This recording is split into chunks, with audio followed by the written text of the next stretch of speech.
Good evening. Welcome to Thursday Night Gaming. I'm Ralph with GHC Esports. With me tonight is Grace Harbor's third most popular Elvis impersonator. Give it up for the king. It's Marcy Alstrom.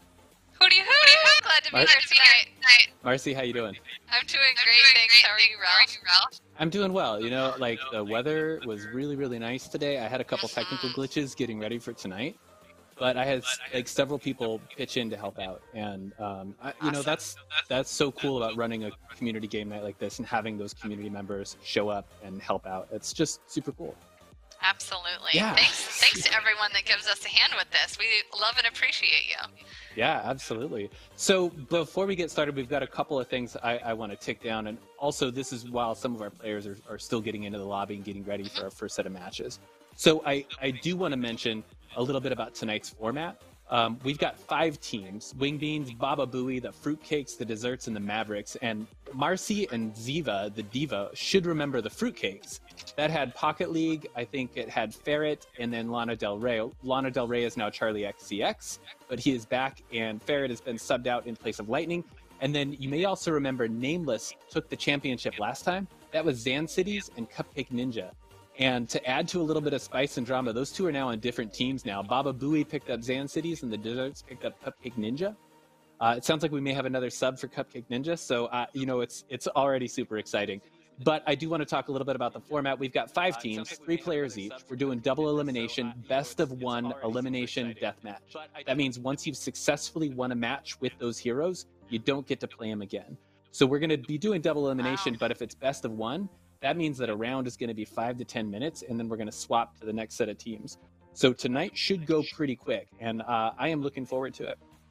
So I do also want to talk just a little bit about some upcoming games that we have here. So every Thursday, we do Thursday Night Gaming. It's our all-ages community gaming night here at Grace Harbor College. Anybody is welcome to come and play and to come hang out, to come watch, to come be a part of it. Next week, we've got Quiplash coming up. If you've never done a Jackbox game, it's hilarious. We have a lot of fun. On the 17th, we've got a League of Legends ARAMS game coming, and I'm super stoked for that. It was a lot of fun last time, and I think it's just going to be amazing this next time. We're doing a community game night on the 24th with CSGO. I've never played before, so I suspect I'm going to get a lot of noob taunts, and that's just fine. Like, I'll take it. And then on October 1st, we do a Rocket League doubles tournament, and that's a showcase match, and I am really looking forward to that too. But I want to introduce a couple of fantastic ladies that are here with us tonight. But before we do that, Marcy, did you want to tell us anything about the college? I mean, I know the quarter's getting started. I guess I want to turn it over to you if you've got something for us. Yeah, absolutely. Lots going on at Grace Harbor College right now. If you're just turning into Thursday Night Gaming for the first time, welcome to you. We're super excited to have you. I'm Marcy Alstrom, the Recruitment and Admissions Manager at GHC, and I'm here to tell you guys everything related to the college and what's happening. So if you weren't aware, fall quarter classes start on Monday, September 21st. I think that's 3 weeks away, barely. I have to look at my calendar now. You guys, it's almost 2 weeks away. Yeah, it's creeping up on us day by day. So, great news though, if you're thinking about getting started at college and haven't started the process yet, there is still time to enroll. If you're wondering what are the steps to enroll, we actually have an event taking place tomorrow afternoon. It's called Steps to Enroll. You can find out more about the Zoom login information and registration info on the college's Facebook page, also on our website ghc.edu if you go to the campus calendar. It's going to be a lot of fun. I just got a message here from Ralph. Am I good to keep going, Ralph, or should I refresh right now? You know, it actually might be a good idea to refresh. We're hearing that there's some echo coming in, so give that a refresh, and then let's try again, because I think that is important. But in the meantime, we'll see Marcy back in just a second. Thanks for putting up with the echo, folks. Absolutely. I think that without further ado, we should introduce our guests for tonight. We've got a couple, like I said, fabulous ladies here, Ziva the Diva and Lisa Jolly Malhus. How are you both doing tonight? I'm stellar, as usual. I'm casting, so I'm happy. Yeah, definitely. Awesome. Doing fantastic as well, ready to see some high-octane Overwatch gameplay. Yeah. It's been a while. It has. Yeah, so for people who maybe didn't catch our last Overwatch 3v3 match, Ziva was our host that time. She did an amazing job. A lot of you absolutely loved her. It was super, super fun. I am really, really happy to have Lisa with us tonight. So Lisa, or Jolly comes from Boise State University's esports program. And so I guess my first question would be for you, Jolly. What is it that makes Overwatch 3v3, like the elimination deathmatch, what is the main like kernel that makes that so different or so much more? I think it's really fun. Yes. What is it about that mode that's so cool? It's a lot more relaxed. It's not the standard 5v5. You've got specific maps as well that make it really fun and really particular because you've got a lot less of an area to play around in. But I think the biggest thing that makes it really entertaining to watch is the fact that it is a lockout. The fact that once you go down, you're not coming back. Your body remains there, so you can be resurrected if you have a resurrection on the team. But I think that's the biggest part is once somebody, especially when you get some high-tier people or somebody who's on a real roll, ends up going down in a fight, twists and turns that can occur just based on the players that are currently in the matchup or those who have been eliminated makes things really spicy. Yeah, definitely. So, Ziva, do you remember the matches we had last time? What are you hoping to see happen this time play out? I mean, I know you picked on a couple of players that you picked out a couple of players that you liked for some, I think some pretty clutch plays. Right. If you get your wish, what do you want to see out of tonight's matches? Right. Well, for one, I did want to know I'm definitely very disappointed with Charlie XCX for changing their name. I was really rooting for Lana Del Rey. It was kind of a great meme, but unfortunately it's dead now. So I do have to note that. But I will say with this new format now, I believe last time we did it, it was best of 3 all around and then best of 5, which is great because that gives time for the teams to get to know each other and to kind of get to know each other's strategies so they can start to play against each other. However, with best of 1 here, you have 1 shot and that's it. So it's really just more about who's technically better, who has better communication. They have less time to get to know each other. So I think it'll be interesting to see how the teams kind of try to figure things out quickly or whether they'll just kind of stick to what they know best and hope to like win their first games because they really don't have much of a choice. You win or you're out. So it'll probably be a lot more based on technicality and communication between teams, and I'm excited to see that. Yeah, me too. Okay. Well, I think we should probably start jumping into it. I did see a note in chat. Somebody is saying we're getting a little bit of echo from Lisa. So maybe at some point we'll give you a vMix refresh or something like that. Maybe actually now would be a good time if you want to refresh that tab and jump back in. We've found that helps with our echo when we get some echo issues. So we are getting ready to jump in. I'm going to hand it over to Ziva and Jolly. Marcy, I think we're going to come back when we take a break coming up, and we'll get that information about the college. But our first teams coming up, I think, are Ziva. Who do we have first? We have. If we could pull up the bracket really quickly so we can take a look at it all together, that would be fantastic. So first up, we have the Mavericks from, let me just pull up the information, from Cedro Woolley High School students. So we have a bunch of high school students here. I'm sure they're great and talented, and I'm excited to see them go up against, I have so many tabs open right now. The Wing Beans. The Wing Beans, thank you very much. And they will be going up against the Desserts, whoever wins this round. I see a lot of food-related names here, a very interesting name choice here. So it's the Mavericks versus the Wing Beans right away. So we've got a lot of young talent here. Let's see who takes out the win. And we're gonna go right into the game, I believe. Yeah, I'm ready to jump into it. It looks like, Cedro Woolley. You're getting a correction. So Ziva's from Florida. Sorry. Cedro Woolley, you got to give her a break. She's never been to Washington, right? I have never. No, I don't think I have been in Washington before. Well, this is an invitation. Come on over and visit. Next time I'm expecting to be flown out as talent. Actually. I love it. Let's do it. Okay, so it sounds like we're going in. I'm going to turn it over to you two. Take us through the game. Right, so unsurprisingly, we're seeing Hog right off the bat. Hog is extremely strong, especially with the latest changes that came out the 13th and the 31st. He's got a lot of burst damage, so he's great at taking people out right away. So unsurprisingly, we're seeing Hog and Werewolf with her immense amount of healing abilities here. I also love the Moira on 3v3 lockdown. Let me know, guys, if you're still hearing that echo. We'll see if we can make it up. And such a pull there is going to take Foxman down. Ball picking up the first elimination here of tonight. And a lot of damage going over to the blue side in general. We can see the EMP come out, or the, oh, wow, Chuckbug going down there to Ball. And a really consistent amount of damage now coming out from this blue side here. Round one going over to them. Not losing a single member of the team, so a spectacular start here. Yeah, not a member lost there, and that's what happens when you have a really high DPS output team there, as they did with the Sombra, Tracer, and Genji. You just have so much damage, all you have to do is just get onto the enemy team, and a lot of the time they just won't be able to handle that amount of damage, even with the amount of healing, especially with that Sombra hack. And then lockdown, as we were talking about, means you cannot pick the same heroes if you won that round. So as we can see, we have a much tankier team here going in. Umbra on the Lucio Ball. They're on the meteor shower. Meteor shower. Meteor strike, I suppose. I remember all the ultimate names, of course. And then the Winston going in, and Winston on both teams now as well. We can see Chaos there. And Foxman again attempting with that really quick DPS to go in. Some really solid shields coming out, and already another down. Oni-chan taking down Chaos. And a very, very low Chuckbug. As much as I love that Moira, it is not helping out this red team very much. It really is not. I think we're probably going to see that change next round. I would be really surprised if they played again. It's not seeming to work very well for the high output that the other team is putting in. We saw a lot of high damage comes out with that Doomfist, especially if he can land a fully charged punch like he did onto Chuckbug there.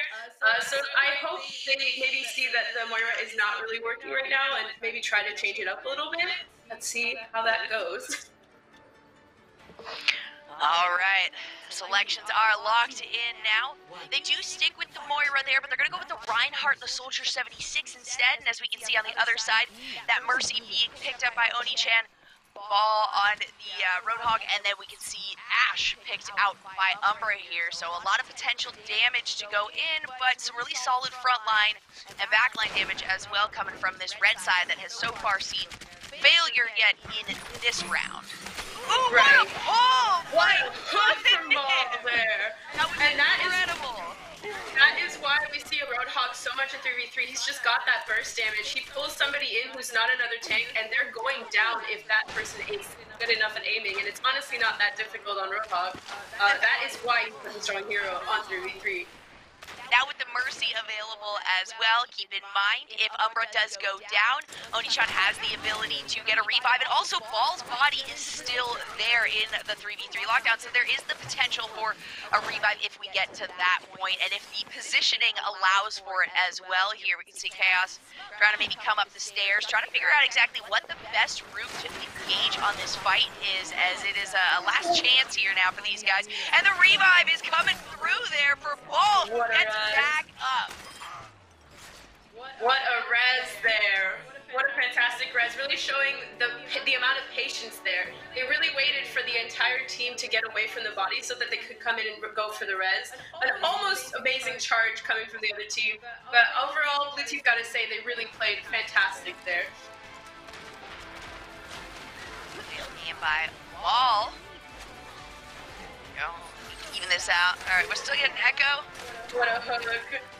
That hug, with the new changes, especially on the 13th, he has just so much more burst damage. It's less about dealing damage to shields and more about taking out heroes with that quick burst damage. Yep. So truly one of the best picks for 3v3s, and I think we'll be seeing Hog in almost every single game tonight. I'd be surprised if we didn't, absolutely. Yeah. So yeah, I'm still getting a little bit of echo. I will work on it. Folks who've been with us for a little bit have known that I've struggled with echo off and on a few times. Jolly, I may give you a couple more suggestions for things we can do with the echo, but I do I've got a want to board keep on hooked moving. up. It's not a direct USB as well, so Okay, so that's a good sign. I know that can sometimes cause some issues if vMix isn't set up properly for that, so I apologize, guys. I think that would be on my end. So I think we're working on getting folks into the next lobby. I think we can already see from our bracket here Nope, not quite updated. So Wingbeans took that one, so they get the win. And we're moving on to the next game, which is going to be Baba Booey versus the Fruitcakes that we need to get into this lobby. And so just a little refresher about our teams. We've got... Oh, shoot. I ran the wrong one. Thank you all for being so patient with me. Too many buttons. Fruitcakes are returning second-place champs, going against, I believe, Baba Booey, which had Zancities, and he was on that team nameless. Ziva, I don't know if you remember, but it was so close. I mean, I think they went to game 5. I don't know if it was a bracket reset or not, but it was they went all the way to game 5. I mean, that was neck and neck. It was so close. Yeah, we got to see literally every ounce of Overwatch we could have seen that night. It was one of the tightest 3 victories I'd ever seen. So I'm definitely excited to see them go against each other again. It's going to be really interesting to see because they kind of already sort of know each other. Evidently, there's a few new players in, and Charlie is no longer Lana Del Rey, so I don't know if that'll affect their gameplay at all. We'll have to see. I think it will. I think it will. Yeah, I mean that's the clearest way if you wanna rank up is to change your name. Yeah, exactly. Now the rivalry starts, right? As we get some of these players playing who used to be together on a team, going up against each other. That's not only where the rivalry starts because you've played with them before, but also by going to another team, you're straight up saying, I can be better than you. And it invites a little bit more of that fun aggression between these players. Obviously not real aggression, thank goodness. But already a really, really good start to this tonight. Hopefully we see some tiebreakers as well as we get into round number 5. So we just saw the 3 wipeout in that first one, which is always rough to start with, but as things go farther down the bracket, you tend to see a little bit more of those back and forths in terms of points for the rounds. Plus, a lot of these players have preferences on some of these maps, and sometimes some maps just really don't play well. They don't know exactly how to play around it if they get aggressed on really early, or they only know how to play aggressively, for instance, and not swap to the defensive. So there's a lot of different things that come into this this early game, as well as the fact that, yeah, like was mentioned earlier, a lot of these players haven't really been together before, but this is hopefully where they will continue to play together, make some new friends, and then reemerge as successful teams later on down the line. Absolutely. So it looks like we're still getting folks into the next lobby, Fruitcakes versus Baba Booey. While we're doing that, Marcy, I think I'd like to give you another shot now, maybe if we've got some of our echo problems behind us, if you wouldn't mind telling us a little bit about Grace Harbor College. Yeah, that sounds great. I'll check first. Am I echoing? You guys tell me. How do I sound? What do you think, Ralph? Well, if Squimples is saying we're picking up a little bit of Discord audio, but otherwise we should be good.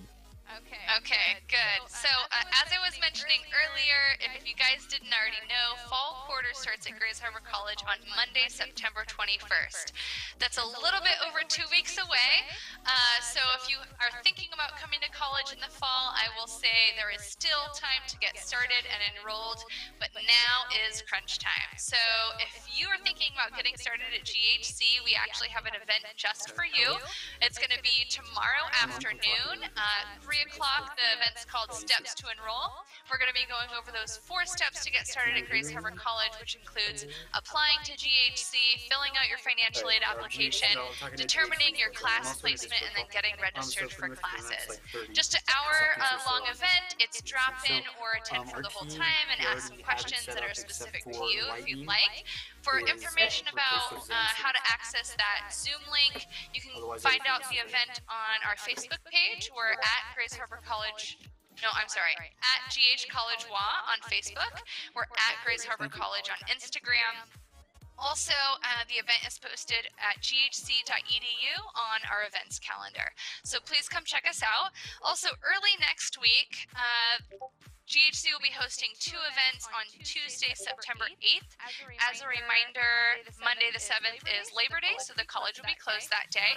But on Tuesday the 8th, we're going to be having 2 more events, help with getting started for fall quarter. The first one will be in the afternoon. That is an application party, so if you want some assistance going step by step through Grace Harbor College's online application, we're going to be doing that. And then a little later in the afternoon, a financial aid workshop. It's good to just get all kinds of info about what kind of financial resources are available at the college, and you can ask some specific questions about your situation as well.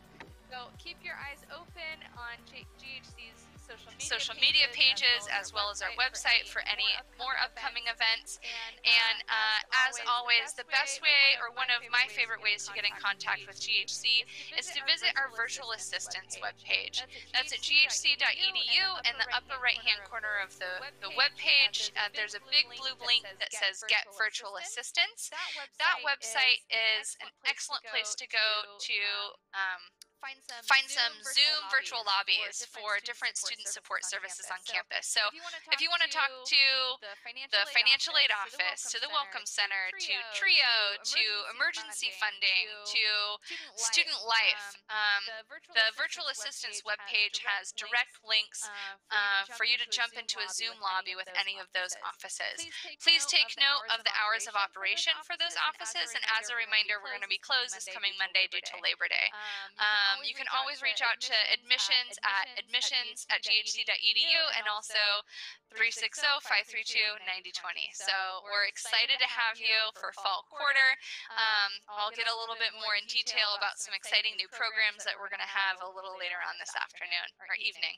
Now on the West Coast. I guess it's nighttime on the East Coast. Awesome. Thanks for everybody for continuing to give feedback on audio. I'm still working on it, and now I think our lobby is ready to go. So let's cue in and let's start up with match 2. Take it away, folks. All right, that's us. We've got Baba Booey versus the Fruitcake. So we've got some returning champs and returning second place champs going against each other. So there's definitely, I'm planning here to see at least 3-2 or a tiebreaker. I would be surprised if it would be a 3-0 like last time. Yeah, I absolutely would. Hopefully we're going to see more of those throughout the rest of the night. Also, I love Black Forest. It's probably my favorite lockout elimination map, just because of the opportunity to disengage from fights, get to a safe location, and then try to re-engage from a different angle or different area. There's so many levels, there's so many entry points to engage on your enemy, so this one's going to be very exciting. We can see a lot of aerial play. In fact, 3 aerial players with the Mercy, the Mara, and the Echo there on Baba Booey's side, so lots of looking up here. Yes, and this is definitely, I feel like, a good map for a lot of aerial play as well. You can hop over the different buildings and get a lot of, like, safety, and kind of, from far as much as you can settle on the rooftops for a little bit just to get back. Ryan taking out Lightning, though. Charlie switching that back and taking out, both Mercies are down now, so no res and no healing on either side here. Great shot there. We can see Ryan get very, very low. Don't panic. Just trying to take some aggro and navigate around. And Ryan is going to be the next to fall. Another pickup there for Charlie on the Echo. You know, it doesn't look like the name change has really affected Charlie that much as Pocket League manages to take down Don't Panic and end the first part of this round. It does not seem so far like the change of name has changed anything. Charlie really showed us there the use of Echo's beam ability, which really is used to target players that are already low. And as you were saying, Xansides was getting low. Charlie pulled out that beam, took them out very quickly. And that's exactly a good show of using the abilities correctly, which is exactly what these 3v3s show, is an ability to use each hero's abilities to the best of their abilities. Absolutely, and as quickly as possible. Reaction times are a really big part of the 3v3 lockout because you just have that one life. You have to really know whether you want to engage or not. Here's Xansides taking a little bit of damage. We can see now the McCree, the Ashe, and the Moira have been picked up, so a lot of damage, you know, the bit of healing coming from the Moira, but also being able to supply damage there. And Xansides, once again, the first one to go down, this time to Pocket League on the McCree. And Pocket League ends up getting very, very low here in response. We'll see if they can make it out just fine. There is a Moira, so it seems to be the case. Looks like Ryan is playing kind of around the corner, looking for a hook onto either the McCree or Pocket League here, or Charlie on the Ashe here. All of them are what we would call squishies, and all Ryan needs to do is really land a hook here. But Pocket League coming in aggressively, taking out their other healer. Ryan's alone here, and he's just used his healing ability. Won't have that up for a few seconds now. Getting pressured down by Pocket League and taken out. There, they were running a really high DPS team there with the Mercury and Ash, both of those putting out so much damage. Unfortunately, Ryan wasn't able to get that hook and pick onto either one of them. So there's great play there on the side of the Fruitcakes. Fruitcakes, okay. Fruitcakes are on the blue side then, and Baba Booey's on the red side here. Okay. My bad. Yeah, great play on the Fruitcakes, and that was what I was saying. That's why I love Moira so much on these 3v3s. The smaller maps allow for those morphs to either do a massive amount of damage and push back the enemy team to relocate to a position where you can aggress on them, or you're going to be healing your team a lot. And just that easy swap between damage and healing makes her really, really viable on these slightly smaller maps. Now we can see the Roadhog and two supports here as the Symmetra and the Lucio come out. Symmetra can be a real pain on this map if you do end up forcing the enemy into a corner and get some good turrets set down. Pocket Lead Weensy is trying to go in for a hook. It looks like that one was missed, and Lightning ends up going down in the process because Ryan found a very solid hook here. And it looks like this is where Baba Booey might be able to find the aggression that they needed, as we've got another fight breaking out. Charlie taking down the Ana there, and hey, just like you predicted, we're going to be seeing more than just 3 rounds this game. Definitely a lot of a tighter round there. We saw the teams kind of circling around, using that teleporter to get around, and then Charlie using that beam, which progressively gets stronger and stronger, especially against a tank like Roadhog. There, once again, using abilities correctly and using them quickly. A great show from both teams, but it looks like the Baba Booey's are going to be taking this one. Wait, you're right, they're on the red side, yeah. Yeah, they are. It is match point now for the Fruitcakes, though, so keep an eye on that. A little bit of a safer play might be worthwhile here from the Baba Booeys. But Pocket League is back on that Moira, so that might spell danger here for these guys. As a lot of damage goes down on Zan Cities, and they're going to be the first one to lose their life here to Lightning on the Soldier. The Lightning did a fantastic job as they stand there to take out the Mercy early on, and then that just takes away the sustainability. There's no way to keep up the enemy team. A great job there, and that's exactly why you pick a hit scan when you know that the pharmacy is available on the enemy team. Overall, a great job over here from the Fruitcakes, really adapting well and using their abilities correctly, especially Charlie. It seems like that name change had no ability and no bearing on their abilities. A fantastic job from both teams, but the Fruitcakes takes the win. That they do. A really good play by both teams here. The Baba Booeys, though, being shown that, the better team is going to be the Fruitcakes here for now. Hopefully they will return for another competition later down the line. But, hey, at least we got to see extra rounds this time. We did get to see extra rounds, and again, that's the upside, downside, whatever you want to look at it, is with the one elimination, is you have one chance, and that's the only one. So it does go a lot quicker, but unfortunately you do see a lot less play. But overall, I'd say this was a lot tighter match than the one we just saw previously, and there was a lot of show of good abilities, good use of heroes and compositions. Overall, a great game. I have to say I'm a pretty big fan of Fruitcakes. I wanted them to win last time. I want them to win again this time. We're bringing biases into this. I see. It's complete bias. I like the name change from Lana Del Rey to Charlie XCX. Just like it matches up with my own personal music preference a little bit better. So I'm like, that's the team that I want to win. Yeah, complete bias. I mean, we're just a few steps away from basically rigging the tournament at this point. That's reasonable. Hey, music can impact a lot of esports preferences, all right? Yeah, definitely. But as casters, and as professional casters, of course, we know that we have to remain unbiased. Except when it comes to Lana Del Rey, apparently, in my case. No longer Lana Del Rey, though. Charlie, who really performed incredibly well. That last game, definitely sticking to the supports and playing really, really aggressively, and the Fruitcakes overall playing aggressively, and it worked out quite well for them. And that is a very volatile map. Like I said, Black Forest can really give a lot of opportunity for some heavy sways or some heavy turnarounds, counter aggression, and defensive plays. That's why it's probably my favorite 3v3 lockout map. Not as much for 5s, it gets a little too crazy. But for that game mode in particular, it's pretty spectacular in terms of how well you can manipulate the game based on where you're at in the map or how you can adjust and move around the map there. And I think there's 5 or 6 different lockout maps specifically. I'm not sure if we're just using those ones strictly, because I know with the custom games you can add a few of the control maps in to be played through for the 3v3. I'm definitely a big fan of the ones that are just strictly the lockout maps, though. I think they did a really good job of determining which ones are best for that game mode. Yeah, I'll have to agree. I think that last map is definitely my favorite as well. That's why we also saw a lot of blast damage or splash damage heroes like Junkrat, Pharah. That map is specifically good for them because there's a lot of tight spaces and open spaces. So you can kind of, if somebody's hiding within one of these buildings as Junkrat, you can go ahead and spam them out.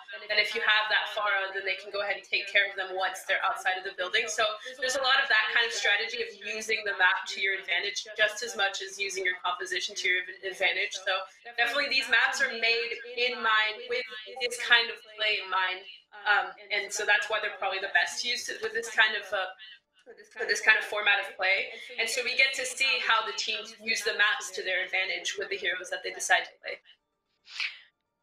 We are having a little bit of swapping around. It looks like the Desserts had another sub come in, and so we're getting ready for our next match, which is Desserts versus Wing Beans, the winner of our very first match, getting ready to play the next one in the upper bracket. But I think the fruitcakes are not getting out of the lobby, so they're hanging on to that win. Fruitcakes. They're not going to give it up. Yeah, they're not ready to let it go. So our Desserts are there, ready to go with their sub. So it looks like we have Cupcake Ninja and now Bruiser and Death Row Pup and Ziva, do you remember Bruiser? Or was that? Did he not play? So Cupcake Ninja is one of our youngest players here. She just turned 13 last month. She also plays in our Smash tournaments. She's great. She was on Nameless, which won our tournament last time. Right, I do remember that. Okay, Bruiser is her dad, and he was one of the original Overwatch developers. Right, okay. So, yeah, I know. Is that fair? Does that make things unfair? That's Are we super gonna see some awesome. cyberbullying here? It's a distinct possibility. Okay, it looks like they're in the lobby and they're ready to go. So I'll keep working on this Echo chat. Please keep giving me feedback on how we're doing on with it's there. I've got too many headsets, so honestly, I love relying on you all to give me that feedback. It helps me dial it in a little bit better. But unless we've got any other reason, let's kick it over to you two. Take it away. Yeah, going into game number 3 here tonight. In the Black Forest again, so we're getting to see these. I'm more than okay with it, absolutely. So we have yet to see a match go to kind of that overtime that they have for 3v3. So if you don't know, for 3v3s, they do have a kind of overtime aspect to it. If they run out of time or if nobody's dying quickly enough, they'll have a kind of capture point. We've yet to see that happen. That's when things get insane, especially on this map, actually. Yeah, they have the capture flag and a timer as well for people to get in on that. And we can see the Pharmacy showing up a diva. Interesting on this map. Maybe not one of the best selections in my personal opinion, but the survivability is there, which allows for some red aggression. Bruiser, get down a little low. Come on, Bruiser, you gotta show us all up at this point. Diva's a decent pick against Pharmacy. She can fly up in their face a little bit and catch some of that damage so that Cupcake Ninja and Bruiser can focus more on outputting damage. But it doesn't look like it's doing much because, unfortunately, without any hit scan, it doesn't look like the Desserts are going to be able to output so much damage onto both the Mercy, the Pharah, and the Widow, which are all long-range heroes. So I don't know how they'll be dealing with this amount of damage. And at this point, you have to deal with the damage and also figure out how to output your own damage onto them, because the name of the game is you got to kill the other team or you can't win. And that's some good positioning for Pharah to get some really solid shots, and we can see Death Row Pup taking a bit of damage there, but on the front line it's working out. The barrage is available, so it looks like Umbra's looking for an in here to be able to utilize that. Bruiser's going to go down, Cupcake goes down, And that ended up working out very, very well for this blue side here. Death Row Pup, the final one to be taken down on a very aggressive push there from the Pharmacy.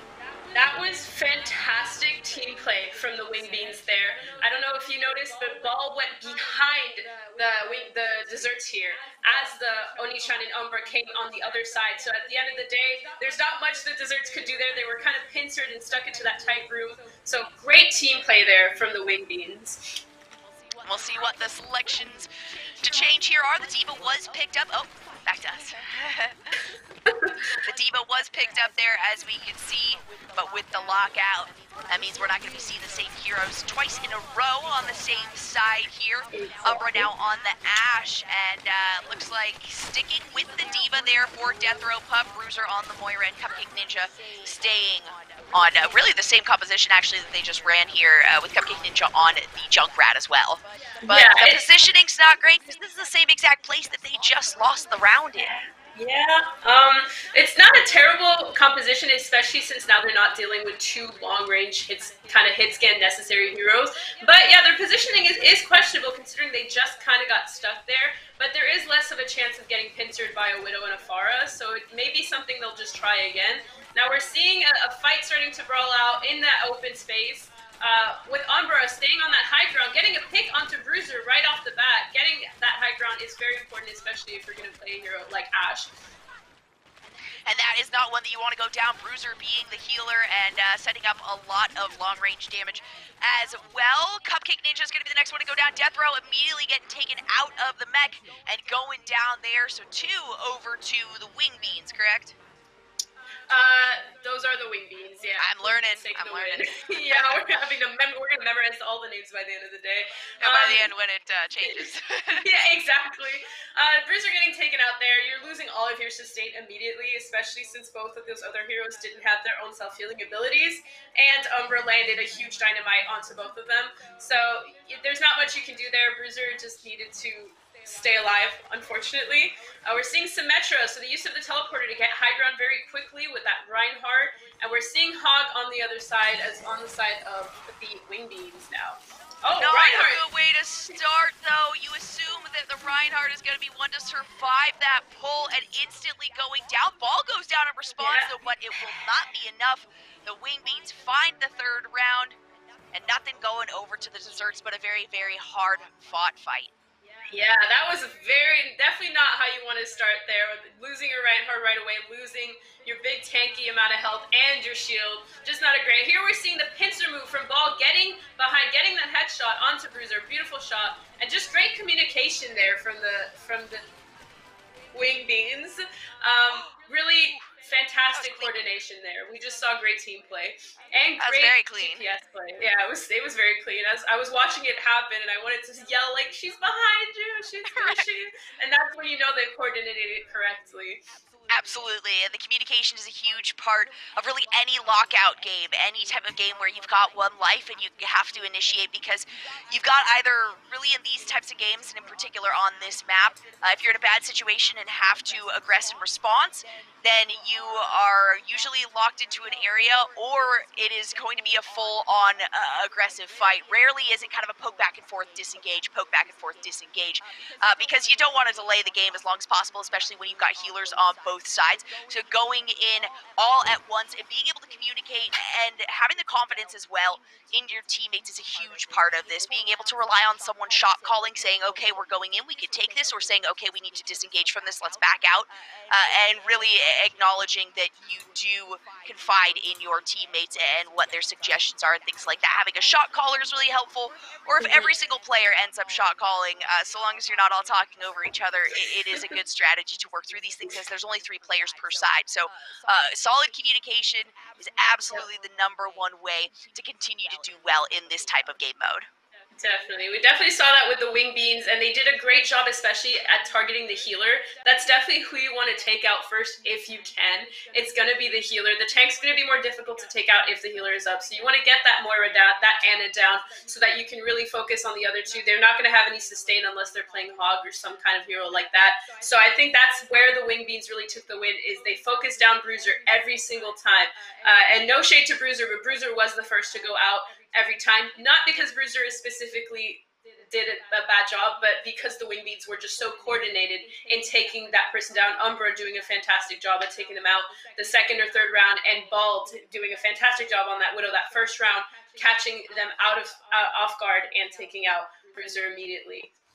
So we did see some cyberbullying, but it wasn't from Bruiser. It was directed at Bruiser. There. Exactly. A little bit of BM towards, the Overwatch guy, I suppose. Yeah. But yes, very, very well fought by both teams. The Wingbeats now coming out with 2 successful runs here, so feeling pretty good. Not letting a single round slide by them in favor of the other team so far. The only undefeated, as we've only seen those 3 rounds, Wingbeats participating in 2 of them. So already an exciting start for these guys, but that means that there's just a little bit more pressure for the other teams to take them down, or even just take a single round off of these guys, maybe lower their egos just a tad. Definitely. I'm seeing some shout outs in chat. Z Biggity is saying if Wingbeans wins, you have to follow Cedar Woolley Esports on Twitch. I'm saying follow them right now. I just pasted their link in chat. They already won a round. Yeah, there you go. Give them a follow. And while you're at it, Ziva the Diva and Jolly, both thank you so much for coming out and help hosting.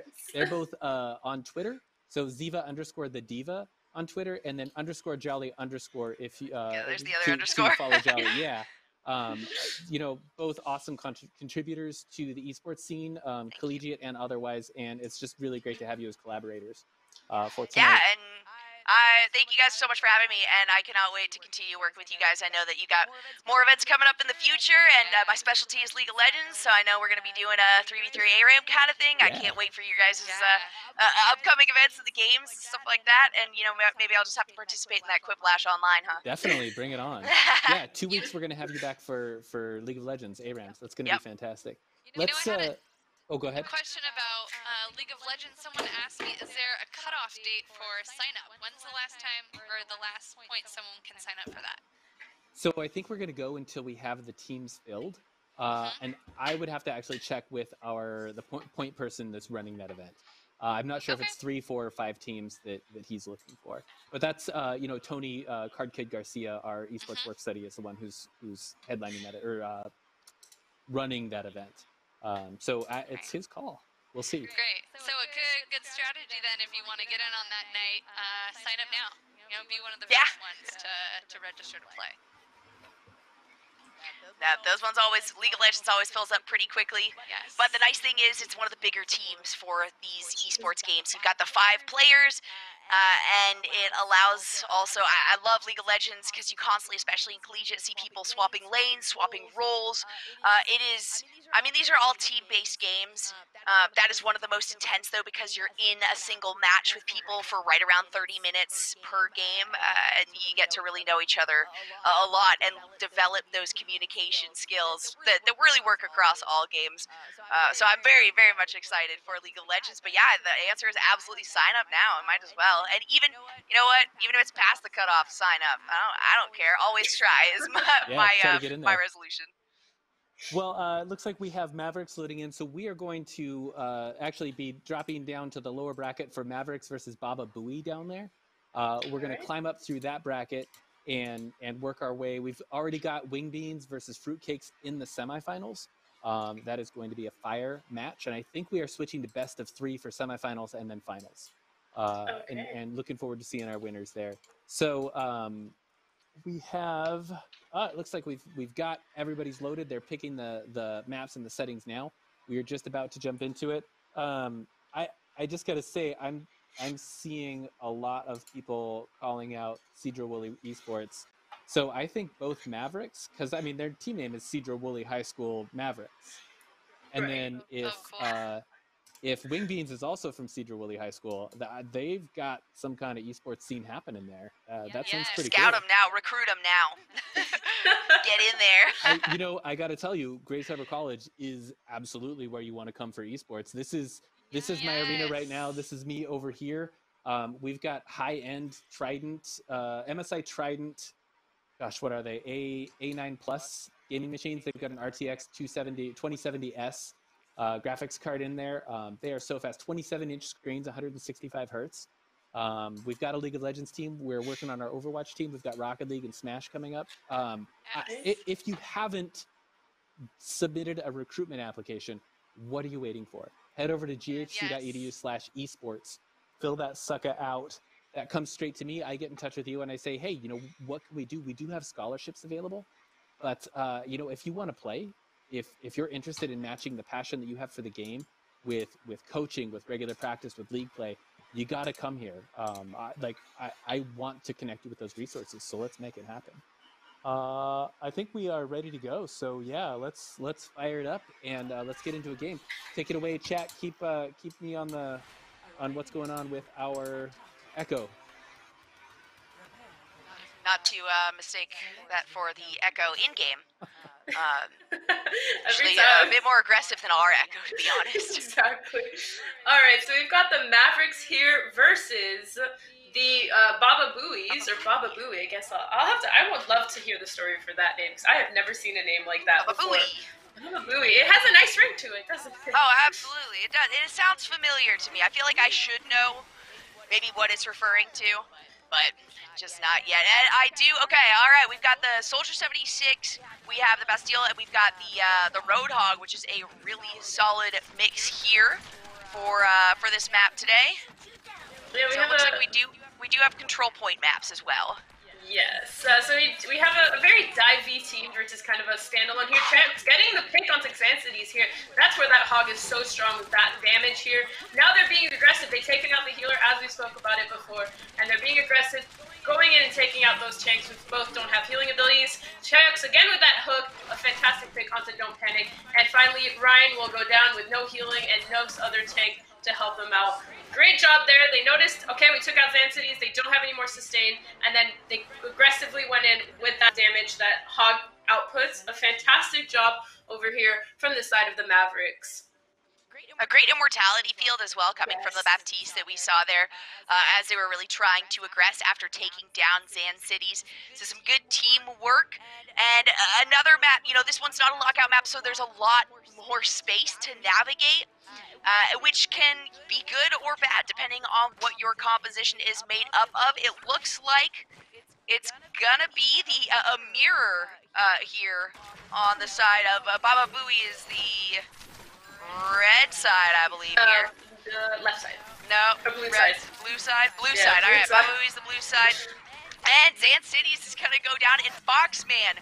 A return right there. An attempt at kind of disengaging here, but no, Chuckbuck is going to get taken down by Ryan on the Hog. Only member left alive now is Chaox on the Roadhog, and a good pull, but is it going to be enough to stay alive against two other members here of the Mavericks? Another lock in, a lot of damage, and the whole Hog is available. It's going to come out immediately.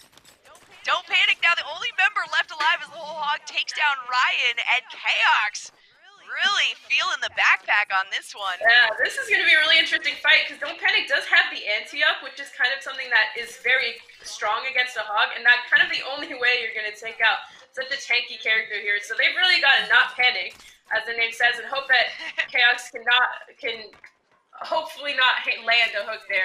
A hook onto Anna here, unless they have their nade up, is pretty much deadly. So this might be one of those slower, kind of whittle away fights right here. Let's see how this goes. Absolutely.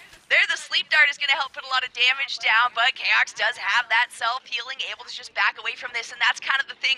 It is definitely an in and out. Don't Panic, obviously wanting to stay far back, trying to poke down as much damage as possible to Chaox. Chaox wants to try to engage on this, grab the hook, so that they can just get that elimination in one close-up shot, but that is very tough to do on an Ana. That's going to be close enough range for a potential hook, and it's going to be missed there. I will commend Don't Panic as well for the double Hitchhiker's Guide reference there. And oh no, the hook landed. Chaox gonna pick that one up before the nano boost could be used. Obviously, it's a little rough to have as the last member. Yeah, what a close game there. Even getting to control point there. Fantastic job from Don't Panic. I mean, when you're the only healer there left against a gigantic Hog person, there's not much you can do there. I mean, they really did a fantastic job staying back, not getting hooked. But at the end of the day, it's definitely an easier win for a Hog in that matchup. So great job for both sides. But the Mavericks. Now I'm confused by the. I thought that we had elimination here, right? 'Cause Yeah. I've seen the Roadhog several times now. Yeah, I thought we had lockout as well, so Yeah, the that's lockout, definitely yeah. something we'll have to. We'll have to ask about that because I know we saw lockout with the previous games, and I think I've seen the Roadhog 3 matches in a row now. Yes. On the side of Baba definitely. Booey. I might be mistaken there, but oh my goodness, that is going to be a really quick one. We'll have to double check on Yeah. that because I know that's obviously part of the rules, it being a lockout 3v3 lockout elimination.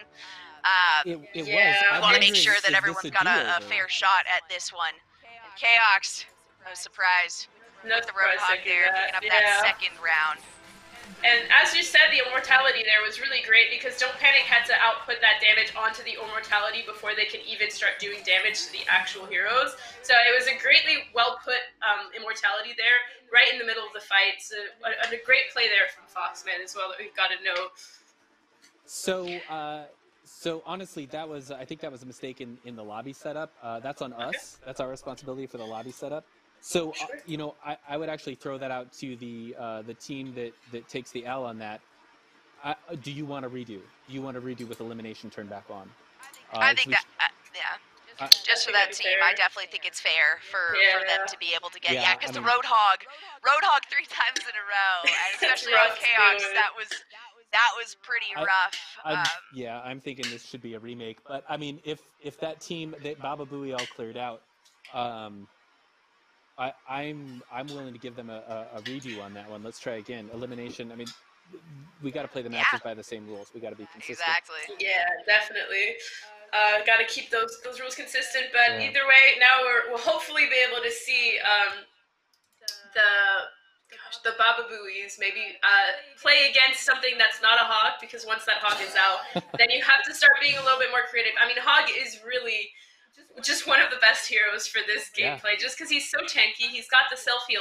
And with the changes that came on the 13th of August, it makes him less weaker against kind of damaging shields, which was put in place for the meta of competitive. But in a 3v3, that actually makes him stronger in when he pulls somebody in, because his actual shots do more damage now, but he has less ammo. When he pulls somebody in, you better hope and pray, because at that point you're probably out, especially if you're somebody like Anna, Moira, and you can't really fade out of that. So definitely, if you get to play Hog indefinitely, that's definitely something you're gonna take advantage of. Yeah. And it's impossible. I mean, it is nigh impossible. Once you land that hook, you just throw a click out, and you're essentially guaranteed a kill there. So definitely a rough one to go up against again, especially with Chaos. I think picking that one up 2 times in a row. I think it did swap over to one other member, so it wasn't as though it was played the same. But if I'm not mistaken, the first and second rounds had the exact same lineup. Not just the Roadhog being brought back in, but all 3 heroes there returning, and then a slight change in the last one, but still. Definitely 3 Roadhogs is rough to deal with, and even if you have the chance to build 3 of your own, if someone's really good on the other team, the whole point is you don't want them to have that whatsoever, at least for the 1 round. Yep. So, definitely the idea. Oh, sorry. Go ahead. No, please. Go ahead. I was just gonna say it's definitely the idea of if it ain't broke, don't fix it. Right. They're just gonna keep playing it. So Yep. Well, while they're getting back in the lobby, 2 things. Number 1, I have done process of elimination here with my audio switches. And I think when I turn everything else off and leave you on, Lisa, I'm still getting echo from your signal somehow. Maybe either like a vmix reset, or I don't know what kind of knobs and controls you have on your end. Yeah, I use vmix a lot, and I haven't had issues with this, so hopefully it's nothing. I mean, I've got a board. There's a lot of buttons on it. I don't know what they all do, but I'm gonna reload. I'm gonna reload vmix just to see. Okay. Did it improve at all? Do we know? Yeah, it sounds like some of the changes I've made, I think, have gotten a little bit better. All right, because my input level, I can adjust this guy. While you're doing that, I'm pretty excited to talk a little bit about. We actually have a sponsor. Sponsor for tonight's event is Night Device Repairs in Olympia, and I got to experience Night Device Repairs firsthand when I cracked the screen on my Galaxy phone. And I gave him a call. So if you're in Grace Harbor, Olympia is 50 minutes away. Drive up there. It's a couple of guys that run this, and they are just passionate about helping people. I went up there. They replaced my screen in about an hour, but it still didn't work because I had broke more than my screen. I did a really thorough job. I broke one of the boards underneath. And the guy said, yeah, you know, it's going to take a couple days to get in. Let me give you a loaner phone. And he did. He moved my SIM card over. I had everything that I needed. I was back and productive on a speedy loaner phone. And then he called me. I said, okay, what's the charge for the extra board? He said, oh, just $5 for the part. I said, listen, do you also fix Nintendo Switches? He said, yes, I do. And I said, okay, well, our gaming community needs to know about this. Let's talk about a sponsorship. So Night Device Repairs in Olympia, you can find them on Facebook at facebook.com/Night Device Repairs. We've also got I hear some complaints that I'm too quiet. We've also got a link that I'm going to put in chat as soon as I get done with talking about them as a sponsor. But we are so excited that they're here supporting our Overwatch 3v3 community night game event, and we couldn't be happier than to have them and have a link to them on our website. So when you get a chance, check them out. And if you do end up going to them, let them know that GHC Esports sent you. That would really help us out a lot. So looks like our folks are in our lobby. I think we're ready to go. Awesome. Fingers crossed on our Echo chat. You people are awesome. You keep me living. Shall we jump into it? Yeah, let's get right on into it. So this is a rematch of our previous game because we had some issues with the rules. But we're on a different map here. Ilios Well, always an interesting one. A lot of possibilities here for boops and hooks into the well. So that's always one of my favorite parts of playing on this map. What are your thoughts, Jolly? Oh yeah, obviously everyone's gonna play around the pit, you know. Yes. Plus that's the center area. Really, everyone leads over to that point, but it does get interesting when you go up. I guess the stairway on the right hand side or the left hand side, depending on which direction you are heading in, because that's one of the only more enclosed areas, I suppose, that both teams have full access to, unless you're going to the other side there. And we can see the Farmer C followed up by the Ash on the blue side, and then the pretty standard for what we saw in the past, Chuckbuck on that Roadhog again to start things off, Foxman on the Hanzo, and then Chaos on the Moira this time, and already a lot of good damage going over from Ryan, and don't panic here, some good healing as well from Zan Cities, but the red side definitely has the ability to heal back up in response here. Zan Cities, though, the first one to go down. That's going to make things really rough for this blue team. Yeah, that is just like Hog is strong on 3v3s. Oh, an environmental kill on the side of Ryan, taking out Foxman, not able to climb up that pit. So we are even on both sides. Or now Ryan taking out Chaos. We've got Chuckbuck left on the Hog. So this is, I would say, a pretty even match, despite the fact that there's 2 versus 1. Really here, Chuckbuck's just gotta hit his hooks, or just has to hook Don't Panic in. Even then, Don't Panic has their abilities to get out of the well. So I'm really interested to see how they play here. I would say Chuckbuck is probably best playing aggressively here. If they could just get the hook on Ryan here, that's their best bet. Ulting, oof. Kind of a mistake, I'm not gonna lie. I would have not ulted there personally. The problem with ulting there as Hog is you lose the ability to self-heal. And when you have a Pharah in your face pulling down a lot of damage onto you, it's probably not the best idea to take away that ability from yourself. So I'd say great play over here on the side of Baba Booey, but a little bit of a mistake, unless you disagree with me, Jolly, but a little bit of a mistake, I'd say, from Chuckbuck there. Maybe a little bit of a panic goal, I'm not sure. Right, and I'm not sure if the heal was up or if it had been used right before that. Either way, I think Chuckbuck was relatively low. It's one of the longer cooldowns, but still not insanely long in the game here. I mean, I feel like in that situation, it is a struggle no matter what. You've got an Ashe and a Pharah. They've got full control outside of that little room, and that really was the only choice that Chuckbuck had, is to stay in a closed-off area, try to see if you can get a pull, pick one of them out, and then hope in that time the other player doesn't come up behind you and find you out, because there's so much damage coming from both of those characters. And Ryan gets put to sleep here right off the bat and gets taken down by Chuckbuck. It's a Hog off, and Chuckbuck is going to be the victorious Hog here. Zan Cities takes a Helix to the face and goes down there very quickly. The Mavericks were able to take out Baba Booey, and now it's a 1-1. Fantastic play there from, I'm not sure if I'm saying this right. I don't know if it's Cheox or Chaos, but fantastic play regardless with that sleep and that anti over on Ryan. Getting taken out immediately, and you lose your biggest player right off the bat. A great job from the Mavericks there, taking the win. And now we're 1v1, so it's no longer 1 against 1. No longer going to be a 3-0, so I'm happy to see that. We've got the Anna on the side of the Baba Booies again, and then we're seeing that Moira, Diva, and Genji. So a little bit of a divier comp versus this more high damage output comp. Yeah, on the and other Genji side. can be really risky in a situation like that. There's a lot of walls, a lot of things to climb up and around, but there are also some open spaces you can get caught out in easily. Obviously, if you get hooked, you're done for. That's a pretty quick result to see. Chuck Buck is doing a good job, though, of trying to pull aggro for the rest of the team. And wow, Foxman is going to get the first kill there on Zan City. So Junkrat is out of this fight. Don't Panic is going to be the next target here. Yeah, Genji's Goes definitely one down. of those you gotta know how to play, and it seems like Foxman does, helping to take out Zenzies and Don't Panic. Ryan is left, once again, a hog alone against an entire two enemy team. Chaos getting a lot of damage on Ryan, not getting that hook on, and it looks like they're going to be able to help. There it is, there's that self-healing ability. And No way, and the pickup on both kills there, the whole hog is available. That is a downed Diva. No way, I didn't even see the Diva go down there, to be honest. I thought Diva ran around, the baby Diva ran around the corner there. But it looks like the whole hog was able, oh no, it was a fall. It was actually a fall off the edge of the map. That one is rough. A 2v1 going over to Baba Booey there in the end with Ryan at almost no health. Literally had 11 HP last time. Fantastic hog play there from Ryan. Really showing how that self-heal ability can be so strong there. I do believe they used their ult and got Diva off the edge with the ult, unless I saw it. Oh, was it the push? Oh, that would make a lot more sense. Yeah. Yeah, the pusher, I thought there was a wall behind and maybe just like, you know, stepping back a little too far and falling off there, but it would make sense that the push from the whole hog was the thing to seal the deal. Yeah, might have been the nail on the coffin there. Either way, great tank play from Ryan, really showing us how it's done there on that hog.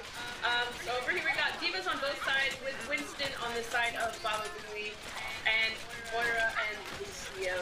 So let's see how this goes. This will be a lot of fun. Chuck Buck immediately getting taken out of Diva mech here. Lucio trying to get that boost into the well. That didn't work out. Now the fight is split here. Ryan still in the mech. Foxman is very, very low. Chuck Buck does have the self-destruct available. And there we can see also, oh wow, very, very quick on the fatalities towards that one. The Junkrat, Foxman picking up a couple of those final kills there. And that's going to tie things up 2-2. This is exactly what we want to see. Match point for both of these teams. And this is where it all comes down to the line, really depending on who you pick up, who you decide to go with. The more recent team to lose kind of has the advantage here with not having to have the lockouts on their side. And it's going to be, McCree, Ryan, and a Lucio here. So a lot of mobility to be followed up with some solid damage with Ryan on the McCree. And then sticking with the Winston, the May, and the Lucio as well there on the side of the Mavericks. It's kind of a similar team comp, except for the Winston. Foxman putting out the wall very early on there. Not going to have that for a few seconds. We've got the May trying to kind of go in there, freeze up the enemy team so that that Winston can get that damage in there.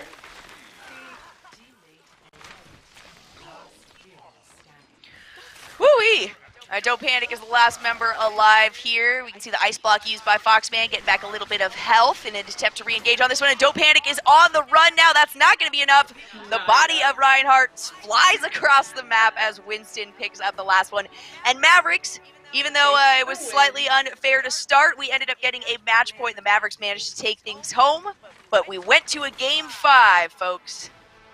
I've got to say, despite the Mavericks taking this win, I've got to say Ryan on the side of the Baba Booies really showed us a good amount of ability on a multitude of heroes. So I do want to say I think that's my MVP, at least for this match. But I was happy to see it go to 2-2. This was definitely a closer game than last time. Both teams really showed us a great ability to choose different compositions and to adapt to different situations. So overall, that was a great game. Yeah, I'm so glad that we decided to do the reset because that was the game that I wanted to see. Yes. Yeah. So Mavericks are going to stay in. Let's take a quick look at the bracket. Mavericks are going up against the Desserts. As we work our way up through the lower bracket and in towards those semifinals, again, we're still waiting for that Wing Beans versus Fruitcakes. to find out who our upper bracket winner is going to be. But Desserts versus Mavericks, hopefully they are loading into the lobby right now. I see Mavericks are still there, ready to go. Probably just like, pumping the throttle. They're like, let's go. We've got a win under our belt. Let's get our second W. So it looks like everyone has to follow Cedar Woolly Sports now, right? That's the rule. Yes. Yeah. That is the rule. You have no That choice, would be it. even if you don't have a Twitter, you now have to make one. Right. Twitter and Twitch. And Twitch. Yeah. There you go. Oh. I do like also, the couple of maps that we have seen. Castillo is definitely one that I'm also a big fan of. I don't think we've seen Castillo yet today here. That's a really fun one that I enjoy to see, some different compositions work really, really well on that map in particular compared to a lot of the other 3v3 lockout elimination maps. So I'm excited to see that one. I also, let's see, because we haven't seen some pretty effective heroes, I guess, in some of these. We haven't seen a Reaper, which kind of makes sense right now given the current state of things at the moment, but it's always nice to see that because the ability to shift, to walk away from a fight, re-engage up close, definitely more worthwhile on some of the smaller maps. Like, I guess we saw Necropolis towards the earlier start, so that's probably one of my favorite ones. Plus, it just kind of blends in with the shadows. It's a little more tough to see that Reaper throughout. And then I'm surprised kind of at the amount of Sombra that we've seen. Very, very little Sombra who can be really, really effective, especially getting those hacks down early on when your team is trying to engage, or even just hacking out the health packs and things like that to prevent the teams from kind of recovering a little bit. So it'd be cool to see a bit of that, but you're sticking with the classics, the Roadhog as a staple, and the Lucio coming out quite a lot as well, a little bit more than the Moira, which kind of surprises me, but I guess not so much based on the maps that we have seen. A lot of boopability, if you will, from the current maps that we've gone across. But I am really liking what I'm seeing from these teams. I love that the Mavericks have, you were saying the youngest player, right, is that on the Mavericks, or Not was on the that Mavericks. The youngest. That was on the Desserts. Desserts. Okay, that's right. That's right. Cupcake Ninja right. is a local crowd favorite. Yeah. I personally am a big fan of Cupcake. Give her a couple of more years, and then yes, I'm going to recruit her. Yes, she is going to be playing for us. That's always exciting. I love having high school players in. Yeah. Boise State does a lot of high school tournaments.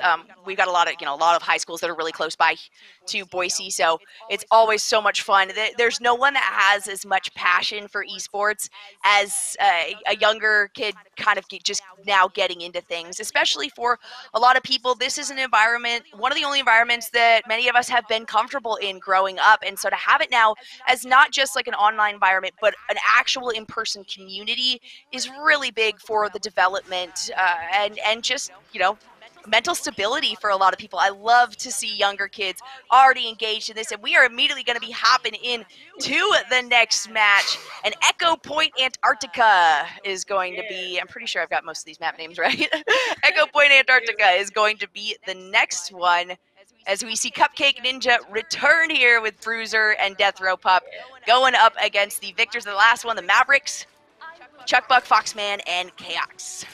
So we are seeing Cupcake Ninja on the break, so there has been a little bit of a buff to any heroes that have armor now. So any kind of beam damage, think Winston, Zarya, does less damage onto armor now. So we're going to see those armor heroes come out. But that doesn't really apply to what the Mavericks are playing. So right now they're playing a very what we'll call tanky kind of brawling comp. So they need to get into the faces of the Mavericks, which is exactly what they're doing. Coming straight onto Chuckbuck, taking out that damage. Death Row Pup getting that kill from afar. That's the perks of playing a hero like Soldier, who can kind of get that high ground, stay far away, and put out a ton of damage from afar. A great pick from Death Rope up there. Yeah, the Helix get the pickup from that Soldier, and this is a great composition actually for that, having the tankies and then having the Soldier to be able to sit on the backside. A good pull there brings Cupcake Ninja down low, but not low enough to go down, and in the meantime, Death Row Pup picks up the kill, and that is going to be the first round over to the Desserts. Yeah, that was a well thought out composition there from the Desserts and a well organized and well done fight. So we saw Death Row Pup kind of keeping their distance so they couldn't get hooked by Chuckbuck and couldn't get kind of harassed by Chaos. And then we got Cupcake Ninja and Bruiser just putting on the pressure, keeping Chuckbuck and Foxman distracted while Death Row Pup focused. So we got Pharmacy on both teams now with that Zarya on the side of the Desserts and the Hawk on the side of the Mavericks. Zarya can certainly make things difficult for these 3v3s, especially if you're in some confined spaces. Having that recoil damage certainly helps here, and we can already see some good attempts at back fourths. Death Row Pup getting a nice shot there to the face, and Chuckbuck taking quite a bit of damage here, but Mercy's on both teams still alive. Cupcake Ninja ends up going down very, very low, and Bruiser trying to frontline this and engage for the rest of the team.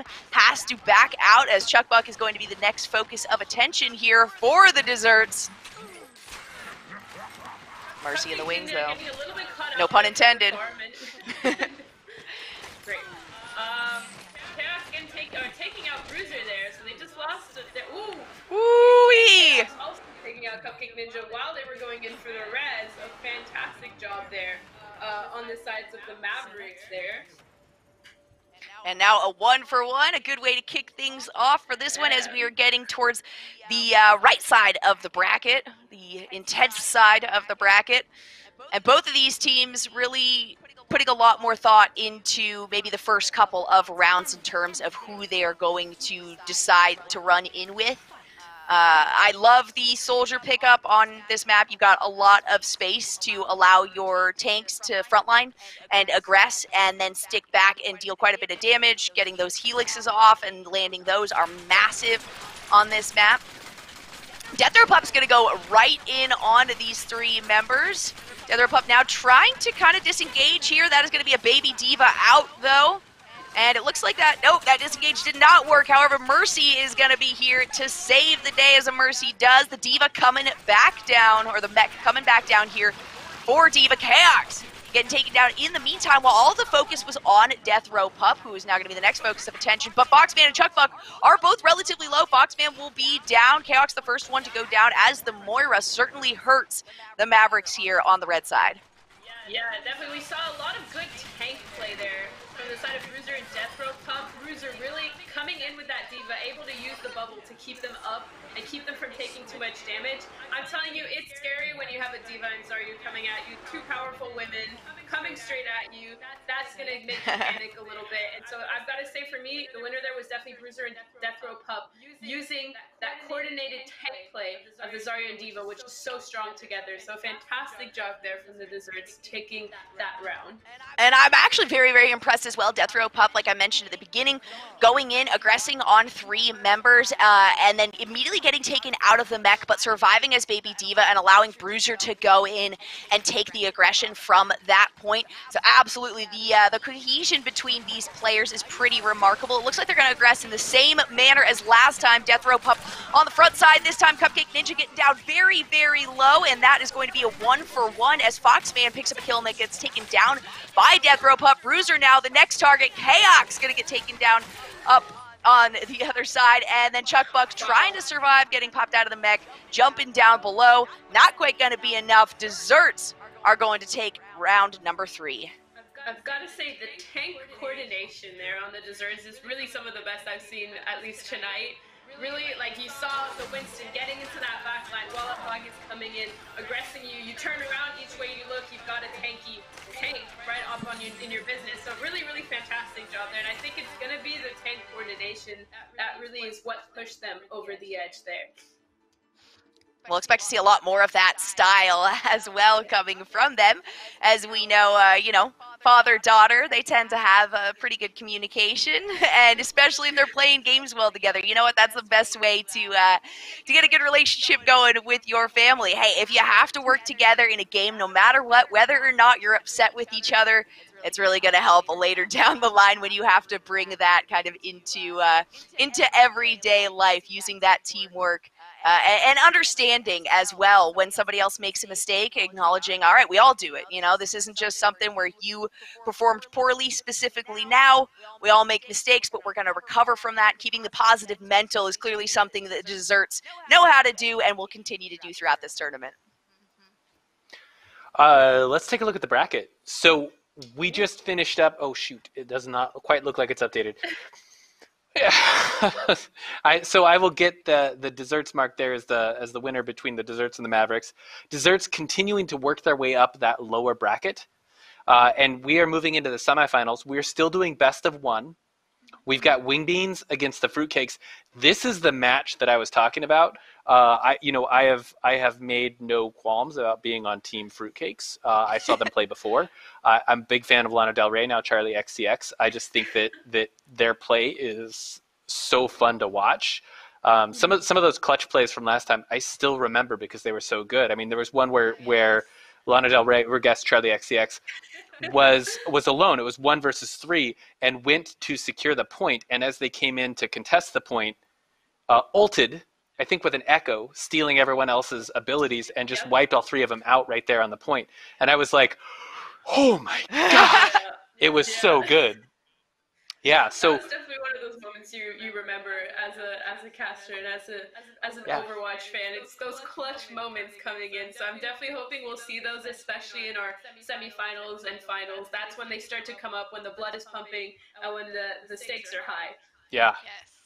Now, we are still doing the sort of quick and dirty. We're still doing best of one until we get to the very last game, and that's going to be a best of 3. And Desserts, if they continue climbing their way up to the lower bracket, and they take that best of 3, we get a bracket reset because it's double a limb. So we get the possibility for 2 back-to-back games with our 2 finalists. And, I'm hoping it goes that way. I like seeing teams duke it out. And there's something cool about watching match after match after match as the teams sort of check and develop new strategies and watch their strategies like improve as they pick apart and dismantle the team over time. And I just really like to see that. So it looks like Fruitcakes and Wing Beans are ready to go. Cedro Woolley High School is well represented in chat. Thank you so much, folks, for turning out. And I think we're going to start the game here in just a minute. We'll turn it back over to you two. All right. A lot of foods today, in the teams. We got fruitcakes and desserts, which are kind of opposite. Nobody who likes desserts likes fruitcakes. Right. The wing beans, so people are hungry here. You guys are making me hungry, actually. I was just thinking that. Now I'm craving some desserts. Thank you very much. Right. Alrighty, and we are going to be hopping in. Once again, the boopability coming out here. Yeah, we're seeing that mobility against Pharmacy Echo, so this is definitely one of those maps that has a lot of open sky space, so you definitely want to run that Pharmacy, that Echo. But we are seeing Umbra on the side of the Wing Beans, so they do have that long range damage, and they do have that ability to take out the Pharmacy. That's definitely something you always want to have when you know that they have the Pharmacy up. So it'll really be on Umbra here to get the pick on either the Pharah or the Mercy or the Echo. Umbra has got their job cut out for them. Oh yeah, and Ball is going to have a really tough time because that's definitely an early target, but Umbra is going to find out Lightning, and then immediately Charlie XCX, and wow, what just kills back-to-back Pocket League, taking down Oni-chan, and Umbra getting every single kill in that round, finding exactly what they needed. You mentioned they're going to have a hard time. They did not make it look difficult, though. They made that look very easy. They definitely took my challenge and said, I've got this, don't even worry about it. Umbra taking out Charlie, Lightning, and Pocket League without even a bullet of sweat. Easy peasy, lemon squeezy. I mean, seriously, fantastic job there from Umbra. Now we're seeing the Pharah on the sides of the Wing Beans. And Lightning now is going to be the one who's going to have to take out Umbra. So let's see if they can return the favor. Charlie CXC already taking a bit of damage, but we can see there on the Baptiste.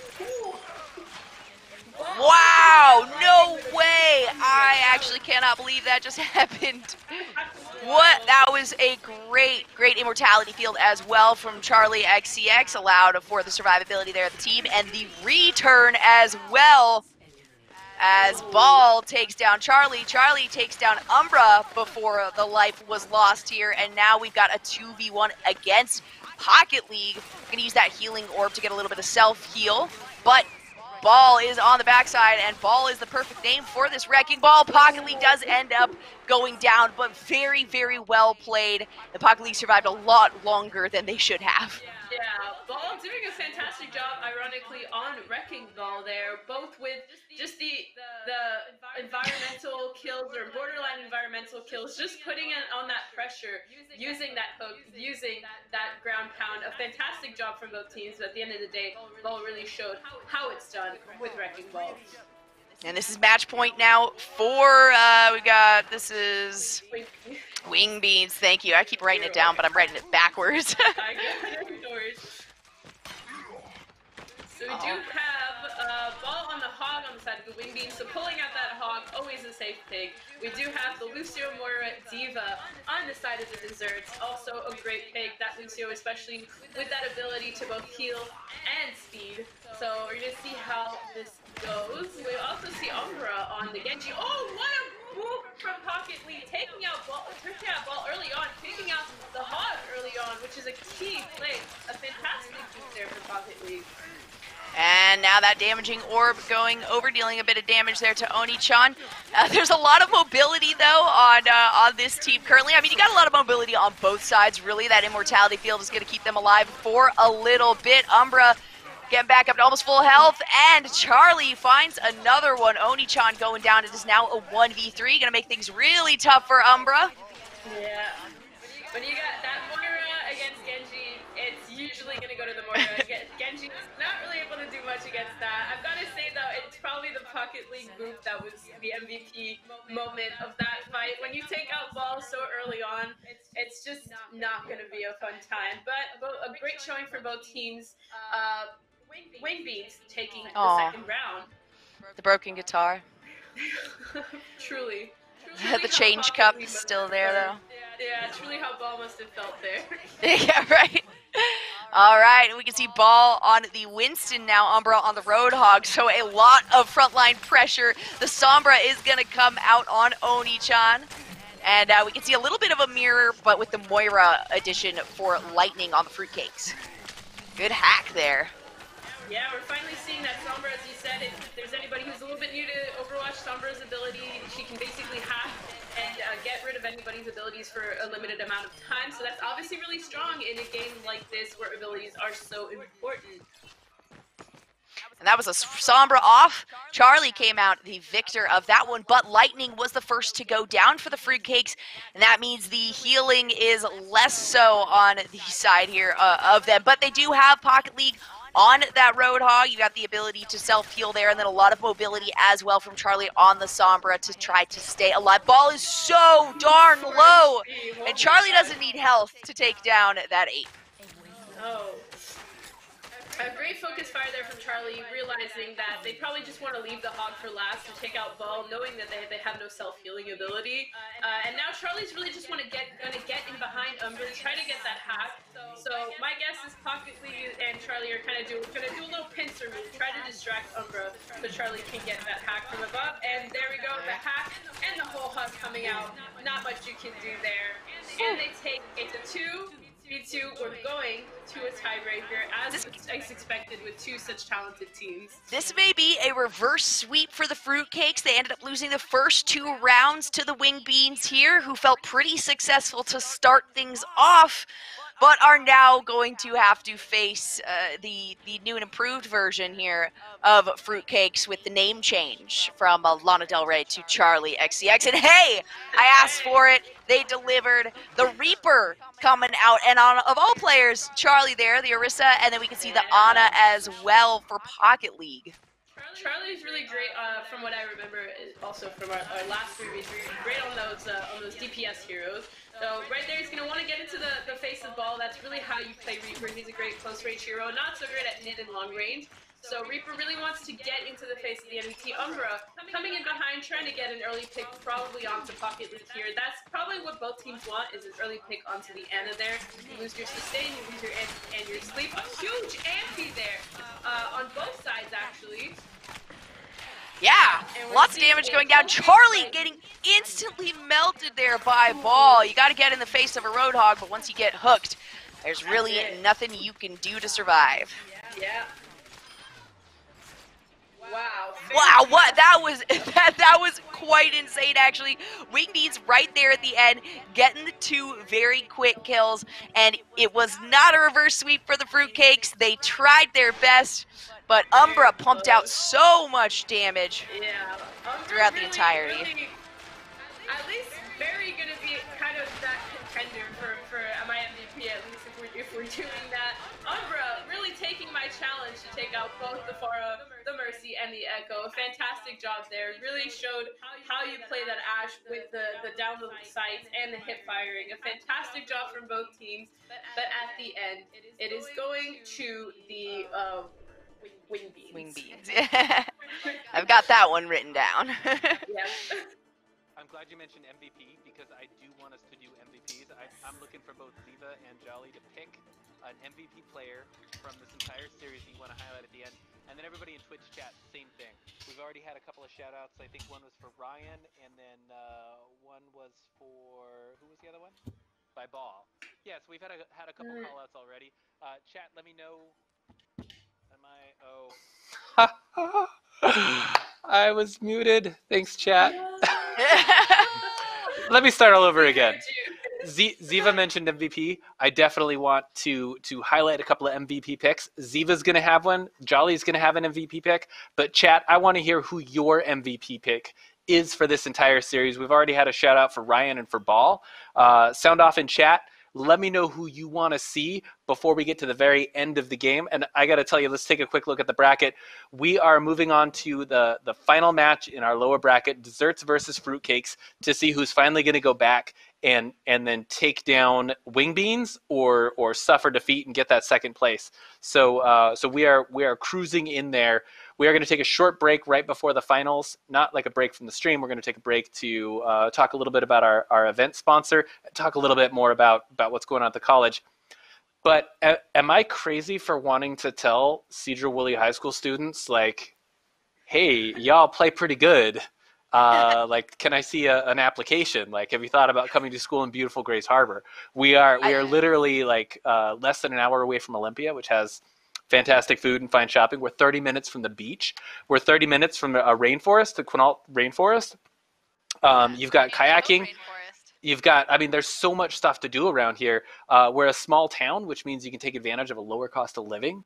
There's just a lot of great things about coming here. We've got a gorgeous campus, but most importantly, we've got an esports program that needs you. We need you in our Overwatch team. So head on over to ghc.edu/esports, drop me a recruitment form, and let's keep in touch. If it's your junior year, your senior year, great. Like let's stay in contact because I want you to come here and start getting me those W's.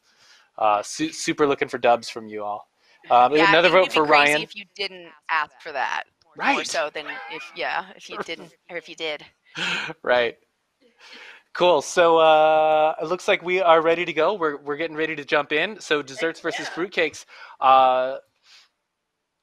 And we are still doing best of one. So all right, take it away. I knew we were gonna see it. The desserts and the fruitcakes. The desserts and the non-desserts. Or maybe the disliked desserts. We'll see which dessert will come out on top. Right, all of them or a specific one. Sorry to anyone that likes fruitcake. I feel like it's a pretty universal thing, at least according to all of the Christmas songs that I've heard, that nobody likes fruitcake. I've honestly never had it before, so it might be the Christmas season to try. Yeah, you know what? Now you have to. Now anyone who hasn't tried a fruitcake, I apologize, but you have to. I'm not a fan. But you see Charlie actually taking a lot of damage there to start things off. Not quite close enough to Lightning to get some help this early on. Bruiser is going to be a target here, but Cupcake Ninja, a phenomenal just support in general, and certainly particularly a great Mercy here. Really focusing on that, but oh no! What just happened there? The boop? No, it wasn't a boop. That was just a fall. I can hear Cupcake Ninja screaming, Dad! What was that, Dad? Don't throw this for us, Dad. We're doing well, all right? That. They just lost their tank there, so it's gonna have to be Mercy. And we can see the Widow coming up behind again. Charlie, they're behind you, coming and doing that same pincer move that Ball did the first few rounds. Death throw up. Oh my gosh, what a mouthful. Sorry, Death throw taking out Pocket League here. Both tanks are out on both sides, so it's DPS and healer versus DPS and healer. Yeah, a good response there. Death Row Pup picking up the kill onto the Zarya. And I know, at least in these close quarters styles, Cupcake Ninja and Death Row Pup are going to have the advantage. It looks like the Soldier 76 has got that visor up and available. Lightning is going to go down. And that's the best kind of tactic you can have, is the tactical visor. Charlie now, the last surviving member, very, very low. 14 health currently. And that's going to be very tough to survive in a situation, especially where the capture area is unlocking in 3 seconds. It's gonna take a miracle or... Oh! Or something like that! No way! There it is, though. The point became available. And it looks like Charlie was just a little too low to really attempt to go in on that one. Yeah. Fantastic job there from Charlie, though, with the pick on Cupcake Ninja. But a great comeback there from the Desserts. Having lost their tank early on, Death Row Pup had a great reaction to that. Overall, a fantastic job from the Desserts with that comeback from that early loss. We'll see if Dad can stay alive this time. All right, Bruiser. Watch out for the edges. The funny thing is, at first I was like, oh, it's a boop, but clearly it wasn't, because it was just a fall. So there is still a Lucio. The potential for that survives. Watch out for the edges. Ooh-wee, Cupcake Ninja taking a lot of damage there. And Pocket League, same thing from Death Row Pup. That laser is going to hurt if you are a McCree out in the open. A squishy, as one might say. Great job there from Death Row Pup, getting charged up and then using that damage to take out the McCree early on. That's a lot of damage lost on this side of the fruit cake. So they're gonna have to be a little bit aggressive here. Death Row Pup also taking out Diva. Zarya, no counter to Diva, not much they can do there. And we're only left with a Lucio running or skating for his life, whatever you may want to call it. He's gonna have to get a triple boop here, and if he does, then he will be winning my MVP. I mean that. Oh no! I don't even care if he manages to get one boop here. I will still be wildly impressed, sitting as low as he currently is, and going up against 3 full health members there.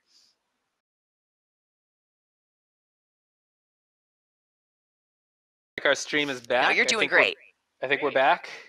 All right, are we? I have. So anybody who's just now tuning in, we still have no idea what happened. It looked like we had a series of internet interruptions here. I know that there are some locals that are having internet issues in the area. I'm sure I will get a report from the K20 network, which does the network for education systems in Washington State. There might be one that they texted to me right now, actually. But it looks like we're up. We're going to give it like just a couple more minutes. I still see people moving on camera. Okay, you can hear me? Yeah. Okay. Looks like our Overwatch is getting back into a game server. What's that, Marcy? I have the stream in another tab, and I see it going. Yeah, okay. Stream's going okay. So do we just need to start our desserts versus fruitcakes all over again? I guess I'll lean on Ziva and Jolly. You two are the experts here. Yeah, it looks like we're gonna have to start again from the beginning, because at I don't remember. I don't remember exactly what the score was looking like. Plus, we were in the middle of a match when it dropped, so just based on that, definitely going through the whole thing again it makes the most sense to me, and it seemed relatively even to start things out. Yeah. Okay. So hey, thanks, chat. Appreciate your patience with us while we're pulling this stuff in. I don't know what happened, but when I find out, I will let you all know. In the meantime, we are here. We've got 2 more sets of games going. This is a best of 1 right now between what I believe is the Fruitcakes versus the Desserts. This is the winner of our lower bracket, and I can actually pull that up right now. Oh, I think if we have internet, because it's pulled. Yeah, there we go. Okay, so we're in that lower bracket, Desserts versus the Fruitcakes. This is a best-of-1 match. We're doing Overwatch 3v3 elimination lockout deathmatch. And then the winner of this match is going to go play a best-of-3 against the Wing Beans, who took the Fruitcakes down, knocked them down to the lower bracket. We're in the Desserts and Fruitcakes, we're in the after dinner match, I guess. And then we'll be moving and we'll see after if we eat your beans. Right. And we'll see if our late night snack is beans or if it's fruitcake. Or desserts. Or desserts. Nope, sorry. I was hooked on that. Leave me alone. Yeah, a little too biased, huh? Already saying who's gonna be in the finals before the match is even over, Ralph. Death Row Pup is saying that we broke the internet. I think our Overwatch is too good. Just like whack, knocked it out. So we've got our desserts, we've got our fruitcakes in. Let's go ahead and kick off the match whenever we can, and turn it back over to you two. And everybody, double finger cross that we've got what we need and that this will work. We got it. No issues here. All right, so we're restarting our desserts versus fruitcakes. Never happened. We have not seen this before. And we're starting all over. Bruiser, you have been forgiven for that ball that never happened. It is still Necropolis, though, so watch out. We are seeing Bruiser on that Winston again, so hopefully this time. I think it was the Reinhardt that was the fall off, actually, if I'm not mistaken. But either way, it was definitely a rough start there. Definitely. So we'll see what happens when they start with a full team this time. We've got the Pharmacy on the side. Charlie XCX taking out Death Row Pup early on there. So DPS, one of the DPS is out on the side of the. I have to pull my notes back up. Yeah.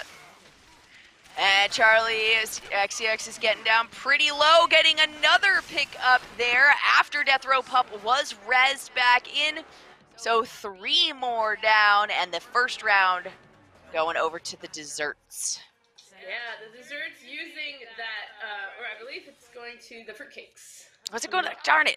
Yeah, sorry, no worries. That's been like half of our struggle this night. So Charlie XCX getting really charged up on that Symmetra, and as the Desserts kind of came into his chamber of death, they all succumbed to the power of Symmetra.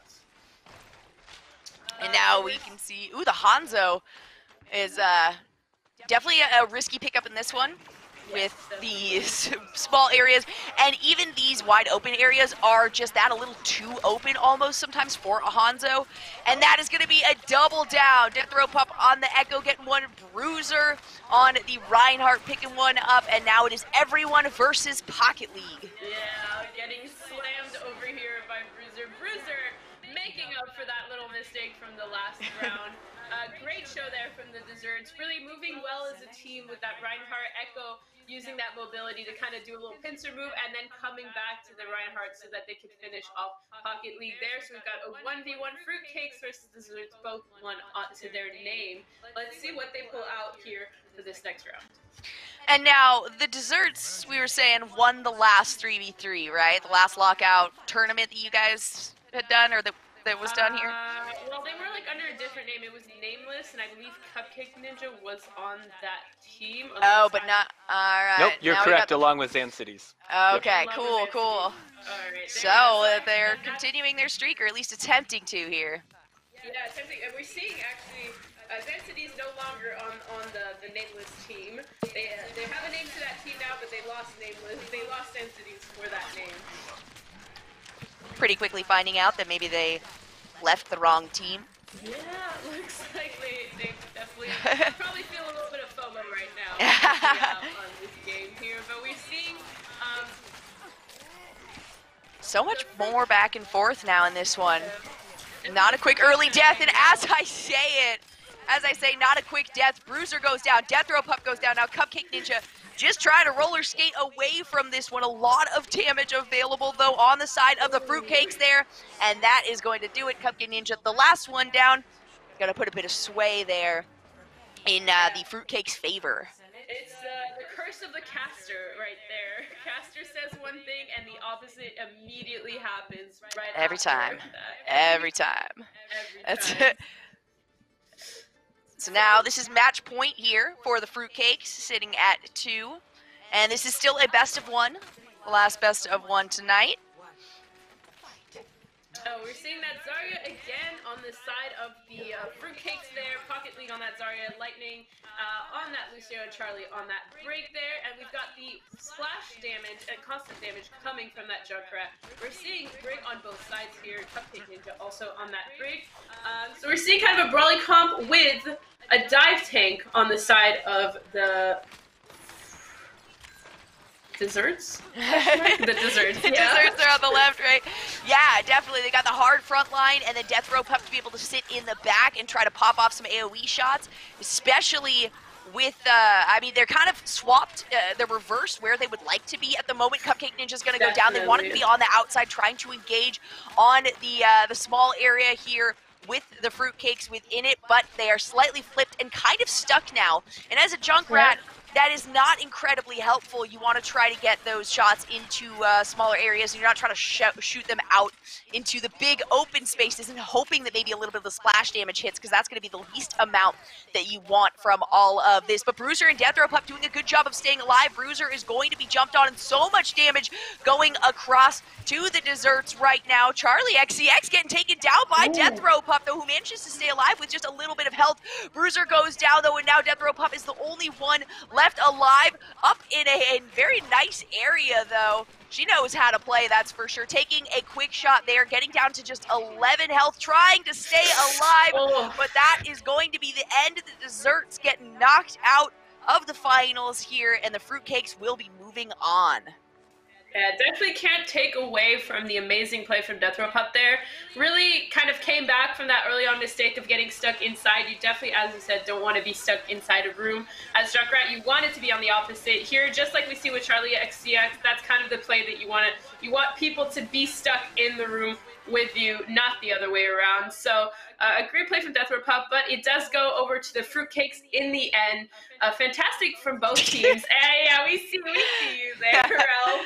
You can't hide your bias. Fruitcakes, and that was actually, this is the return of the Fruitcakes, right? Because the Fruitcakes got knocked out the last semifinals by the Wing Beans, and then they fought their way back through all the way to the finals. However, I do know the Wing Beans going up against the Fruitcakes, it was a little bit rough for the Fruitcakes during that match. So hopefully these other rounds have given them a little bit more of a warm-up and preparation to go back up against these guys that eliminated them from the top half of that bracket. This is a rivalry if I've ever seen one. See, and this is what happened to the Fruitcakes last time. Ziva, Marcy, remember, they made it, I think they came up from the lower bracket, and they made it again to the final, and they ended up losing just by that much. And it was painless last time. So, so I am really curious to see, are they stuck in that? Is that a rut, or can they pop out of it? Yeah, that was... Oh, go ahead. No, that was definitely something I remember. It's okay. That was definitely something I remembered from that last game. Is it definitely felt like they were so close to victory, but unfortunately it just fell right out of their hands. But it's definitely going to be interesting to see if now they can go ahead and make it with that new name change on Lana Del Rey, with the new player as well, to see if they can finally clutch that victory out now that the Cupcake Ninja and from the desserts are out, if I'm not wrong. They're no longer nameless. They're now the Fruitcakes.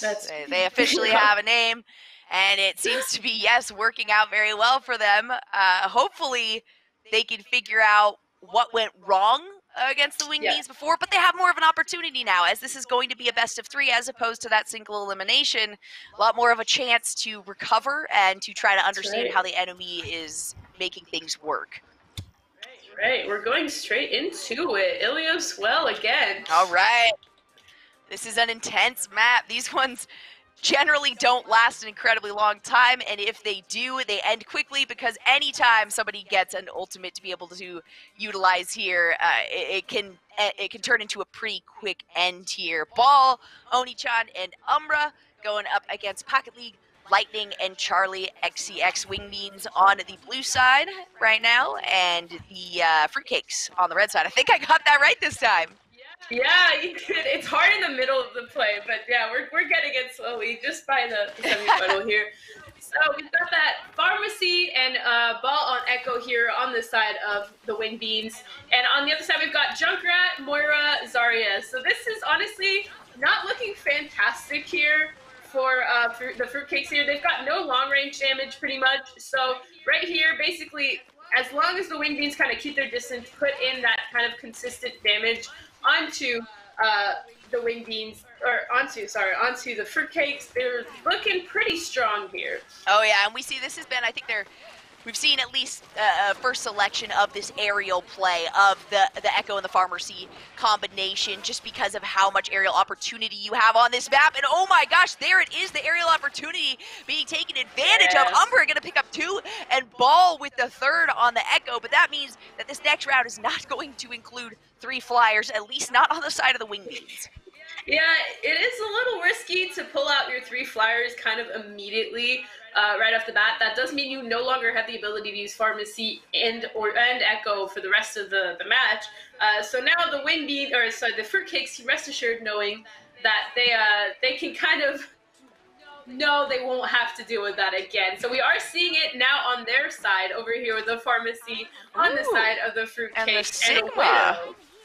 The Sigma. We have not seen a Sigma tonight, so why do you think they pulled that out? That's a good question, because at least in a lot of my experience, the Sigma, isn't great for this like full all-in utility. It's more of a long game kind of thing, and especially this face-to-face and this high level of aggression. It might be something that I am just not aware of, I guess, in terms of the strategy, but having a Sigma, having anyone with a Pharmacy is, at least you've got those 2 heroes that are going to be playing so well together, and if you can get in on the front line and take a little bit of the aggression away from the rest of the team, it will help out quite a bit. Lightning taking a bit of damage, but a lot being dealt over. Umbra getting down very, very low here. So is Pocket League, but both teams there's the one with the Mercy and Oni-chan. It's going to be the first one to go down, and there it is. 2 kills from the Sigma. It's the caster curse, I suppose, or just the power of Charlie XCX. As we have heard Ralph, a big fan here. Ball now the last member left alive, very, very low, and all 3 members here of the Fruitcake sitting at 100% health. Oh, it's not looking good for Ball here, but we really saw Charlie using that Sigma shield there to keep Umbra and Ball from doing all that damage onto Pocket League and Forest. They played it less like an aerial Pharmacy. They played it more of a ground Pharmacy with that Sigma shield there. So actually a pretty good pick against 2 hit scan, as well as that Baptiste there. Actually, might be something to consider in a 3v3, because he does have a pretty a kit with a lot of variety in it, with that shield, with that kind of like capture move, which I completely forgot the name of, which is embarrassing. Oh yeah, I can't help you there. We might be seeing a new strategy here with that. So we're seeing the Sombra as we wanted. Sombra, Hog, Lucio, an extremely strong comp here against Tracer, Symmetra, and Anna. A very squishy comp. We've talked about the squishies and kind of the necessity for a frontliner, unless you have those 3 aerials, because your front line is going to be hopefully somebody missing by hitting the air. So this one a little more risky, obviously all on the ground. A lot of mobility though with Ball on the Tracer there, and a lot of potential to get that pulse bomb relatively early on, but a sleep is going to help them here. Charlie XCX getting taken down to a little bit more than half health. Lightning now swapping to take that aggression here, and it seems like that no front line is working out relatively well, but the hack on the Ball means that you can't dash anywhere, and that's all you need to take down a Tracer. Yeah, especially a Tracer who really heavily relies on their abilities, both for recall and for dash. So that was a really great hack from Charlie onto Ball, and once that Tracer has no abilities, they're quite easy to take out. Now Oni-chan and Umbra, as the 2 supports are the 2 remaining, they can absolutely deal a lot of damage here, and Umbra is going to take down Lightning there. Some solid headshots coming from the Ana. This is a pretty solid duo to be left with, as long as you kind of stay in the area of where your little turrets are. Umbra taking out Charlie XCX there. Oni-chan getting taken out by Pocket League. However, once again, it is an Ana versus the Hog. We know how hard this fight can be, especially for the Ana, but it's looking pretty even here. Anna does have the turrets up still from Charlie XCX. They do stay up even though Oni-chan is dead. So Umbra here is going to be looking to that. And this is going to be a face-to-face now. Either that or you give up the point, and that's what it's going to be. With the whole hog available, really nothing that you can do in that situation to stay alive because you cannot frontward face a Roadhog as the Ana. Not much you can do there, but really a great show there from the Wing Beans. Yeah. Thank you, from the Wing Beans and from the Fruitcakes as well. But the Wing Beans did put up a good fight, especially Umbra staying alive, getting a few picks as Anna, which is not always the easiest thing to do. So really great job from both teams there. This match point now for the Fruitcakes, but let's see if the Wing Beans can extend this and take it to a tiebreaker. That would be nice to see. Always nice to see a tiebreaker in the finals, especially with players that have worked so hard to get here. Luckily, it has not been, it's nobody sitting at 0 in terms of these rounds, so that's always nice to see. No one's ego too destroyed except for Lightnings, who gets hooked instantly. What a phenomenal hook there by Ball to take down Lightning. Another attempt at a hook, but a stun actually going to go down onto Ball. Luckily, that is a big tanky boy, big tanky pig right there. Charlie now the last living member, and Umbra working that Reaper so well, getting the double pick up, and that is going to take it out to a match point here for these guys, a tiebreaker on the 2v2.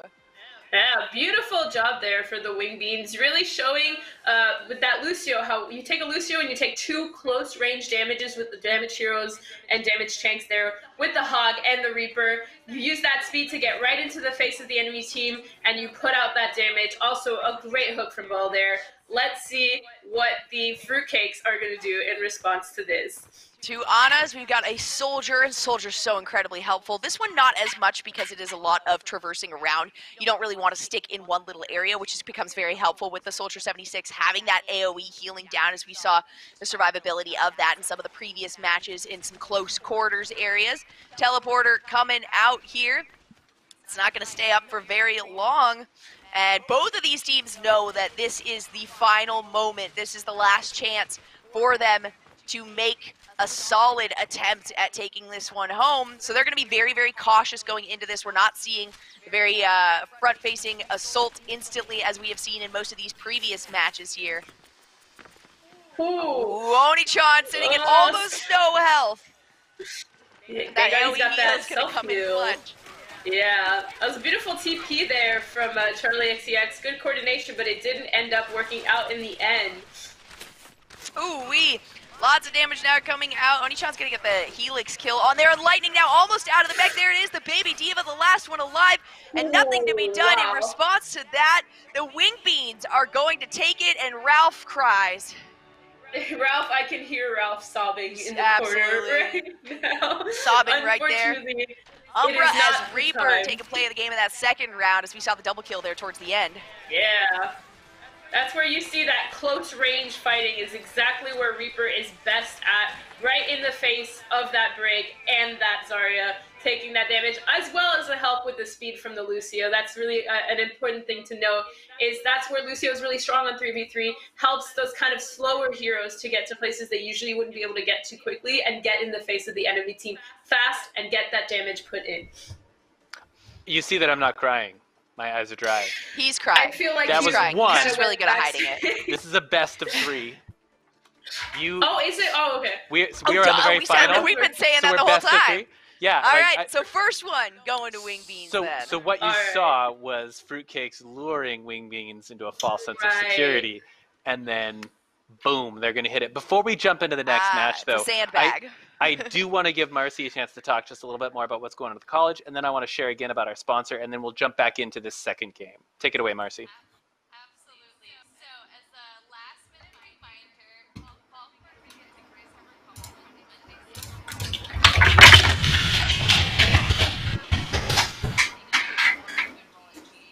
First is to apply to college. Second is to complete your financial aid application for the best tax or the benefit. Step number 3 have your release test success. So whether that means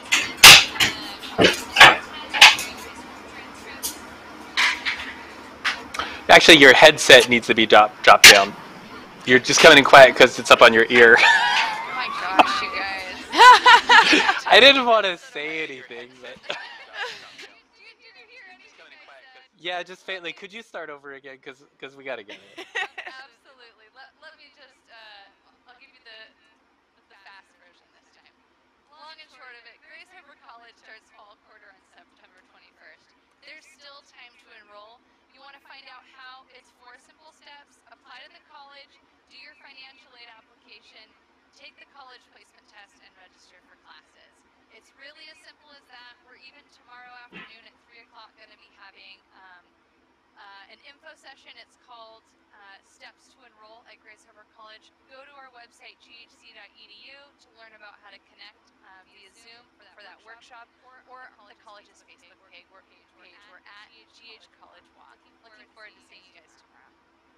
Awesome. Thank you, Marcy. And before we jump into this final match, I also want to thank again Night Device Repair from Olympia. You can find them on Facebook at facebook.com/Night Device Repair. They not only do a fantastic job replacing screens on phones, replacing a faulty power connector if that's going out on your smartphone, but they can also fix the screen on gaming devices too, like the Nintendo Switch. So if you've got a device that is, going a little bit wonky, Olympia is your first stop for device repair, and everyone here at GHC Esports is just a big fan. Thank you so much, Night Device Repair, for sponsoring our Overwatch 3v3 event tonight. Couldn't do it without you, but I think we're ready to get into Game 2 now of our grand finals, best of 3, which is Wing Beans versus the Fruitcakes. Wing Beans has got an early lead. Looks like we're getting ready to get into it. So, ladies, take it away. Hey, Black Yeah, Forest, so Wing I saw Beans- right there too. Wing Beans taking the first game. So if Wing Beans take this one, they're going on to the finale. But it's not over for the Fruitcakes. They can still take this game. We've got the Christmas version of Black Forest. So how are you feeling about that, Jolly? Oh, I love it. I love Black Forest. And the Christmas version at least gives a little bit more light. Definitely. It's a very dark map. There's a lot of opportunity for different styles here, and it looks like the Wing Beans are going to stick with a squishy but very high damage composition here with the Widowmaker, the Ana, and the Pharah, and then, a lot of damage and mobility also from the side of the Fruitcakes. We've got the Junkrat, the Lucio, and the Symmetra there. So a lot of potential for, trying to get people locked down or walk into traps or into turrets. But a lot of pressure from the other team for the Wing Beans to try to get people out of a small area there. Yeah, they definitely want to try to not go in there, basically, is what Wing Beans needs to do right now. What the Fruitcakes wants is for 1 or 2 of the Wing Beans to walk into their little trap, their little hellscape over here. But the Wing Beans know what's up. They saw the composition, and they know what the plan is. So right now, they're just going to be putting out damage, throwing in nades, trying to whittle them down slowly, or try to get an ult. Or just honestly, I think here the move is either the Fruitcakes have to kind of step out, walk out and get a pick, or they're just going to have to play the long game and wait for the control point to open and make them come out. Exactly, and that is a big problem. We talked also about how the Junkrat really struggles to try to just pop these shots out, but no! As I say it, once again, the Caster's Curse hits. Caster's Ball gets taken Curse! down in the face of Pocket League. Umbra does have a response, though, as Lightning is the response kill here, and now we got another face-to-face. Pocket League finding a very close quarters fight and being victorious. They're taking down Oni-chan and Umbra! Oh my god! My goodness, these shots from Pocket League are insane. It is not impossible to knock a Pharah out of the sky as a Junkrat. That was incredible. That was some amazing Junkrat play there. As a Junkrat, I don't want to say a Junkrat main myself, but as a person whose Junkrat hours are very, very high, that was beautiful to see, especially the pick on that Pharah there. If you're playing Junkrat, you don't really have any hit scan ability. All of that is kind of, you're throwing grenades. The abilities of getting a Pharah there is pretty low. Great job there from Pocket League taking that first round. Yeah, and considering, it's lobbing. You've got to consider the drops there that are occurring. And for a Pharah who's bursting up and down in the sky, just using little pumps of pressure there to rise up. It's certainly difficult to get those to hit, and so quickly taking out all 3 members of the Wing Beans is a really good start here for the Fruitcakes. We'll see if they can continue this on. They do have the Pharmacy now available, and they're running the Ziva as their engager here, but we've got the Doomfist, the Mercy, and the Ash on the side of the Wingbeans. We'll see if they can make this one work. Yeah, once again, Umbra finding themselves in that position where they have to kind of focus down that Pharmacy, the biggest damage dealer on the side of the Fruitcakes right now. But that Doomfist ball on that Doomfist is going to kind of be looking out for anybody who's a straggler, maybe a Mercy getting caught out from the Pharah here, trying to get an early pick. But Doomfist has got to get a punch, which is kind of hard to do on a Pharah, again, similar to that Junkrat here. But getting onto the face of Lightning, trying to get a shot. Ooh, it looks like Lightning is getting taken down pretty low. Charlie XCX also very, very low. Lightning popped out of the mech there, taken down by Ball. Charlie able to regain a bit of health here before we're going back in, but it is immediately lost. And Charlie is continuously the focus of the damage here for the Wingbeans. Umbra finding out that, wow, Umbra taking down two in Ball, but starting out with taking down the Mercy, absolutely the way to go about it. So good focus there by the Wingbeans. Yeah, they did get a little bit caught out there in a tight room there, which was a little bit risky considering the Pharmacy. But at the end of the day, they pulled out. They weren't too aggressive, and they waited and let Umbra kind of get those key important picks onto that Mercy. A fantastic job there from the Wingbeans and the Fruitcakes as well. But the Wingbeans taking that round there, and we're 1-1 moving into this next round. What a way to start, especially with it being match point in the overall tournament for the Wingbeans as they won that first round in this best of 3. Pocket League already going to have to use that ice block to regain some health that was lost. Ball gets hacked here and takes a lot of damage. Umbra, though, in the meantime, is going to take down Charlie while the focus was on Ball. That means Baptiste is going to stay alive, and oh my goodness, Umbra once again picking up 3 there at the end. So the Wingbeans going into this one 2v1. This is match point, game point for the Wingbeans currently. Fruitcakes really need to figure out how to prevent this one from going over to the Wingbeans. Yeah, it's now or never for the Fruitcakes. And Umbra there just showed us how it's done with Junkrat, really taking out Charlie when they were focusing down Oni-chan there on the Baptiste. Got a little bit of a tunnel vision there, I think, Charlie, but Umbra really capitalized on it. Now we're seeing him in the Hog, another dangerous character being played by a dangerous player. Going straight under into the tunnel, getting very aggressive and in the face. I think Wingbeans just want to win this one, quick and easy. Let's see how it goes. Alrighty, just an attempt at some engage here. We can see Pocket League on that Reaper, so they need to get in very close to be able to deal damage and also stay far away so they don't get caught out. Oni-chan taking a lot of damage there, and a great hook by Umbra taking down Lightning. That's the one that they want to focus early on. Oni-chan is going to go down as well as Umbra there, though. It is a 1v1, Azaria and a Reaper. And there it is. That is going to be a Wingbeans win for the overall. We can finally give them the big W intentionally now. A great play, though, by Fruitcakes in an attempt to prevent that. And now Ralph will be sobbing in the corner. Yeah, now Ralph will be sobbing. The sandbag was not the attempt by the Fruitcakes. Yeah. And, what a great round there. That was definitely... I mean, I still can't believe that was absurd. That was crazy there. We're talking MVPs, and I don't want to base it just off of that, but I think Umbra did spectacularly the whole time. The Junkrat play was pretty phenomenal there.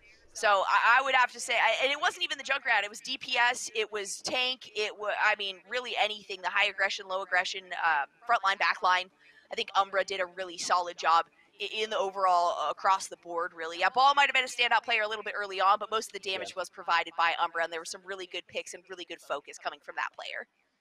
Yeah, definitely going to have to agree with you there. Not even in this round, but in the past few games, Umbra on that Ashe there, taking out a full Pharmacy Echo. We're not going to forget about that. So I had chosen Ball as my player, but I don't know if maybe that would change now. But I do have to say Ball, especially in that last round, getting that hook, getting these important hooks as a Hog, like super great Hog player and great DPS as well. So my pick is gonna stay to Ball, but Umbra definitely was trying to take that top spot for me. Outstanding play by Wingbeans. Actually, all of Cedar Woolley High School well represented. Yeah.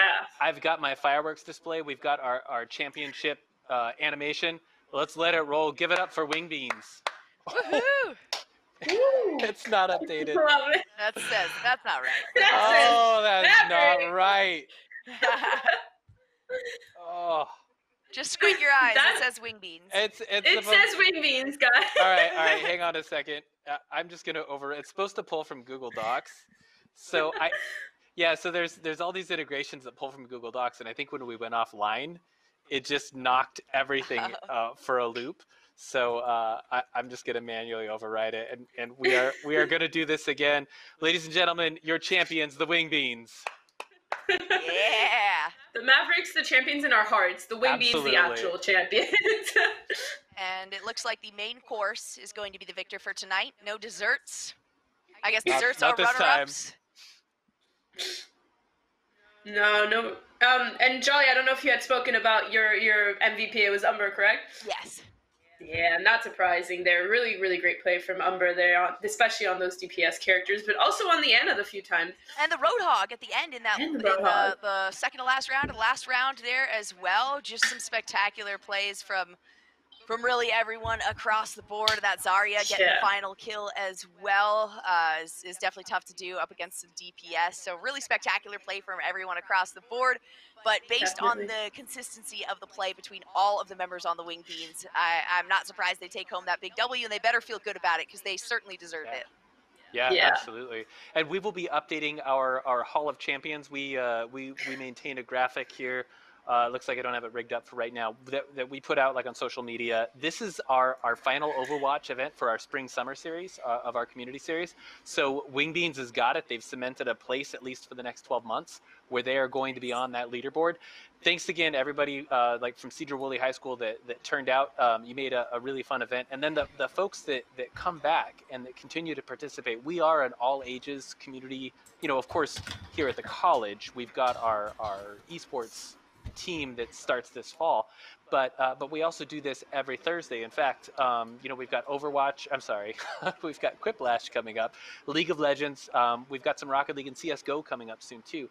So definitely stick around. And those people like Zan Cities, those people like DQ, some of those people like Pocket League and Charlie XCX, people that have been in our community. Cupcake Ninja, always a favorite. It's so cool to see these people come back over and over again for games. And I just want to take a specific moment and thank both Ziva and Jolly. I know we're just here for community night, but I mean, there were several times that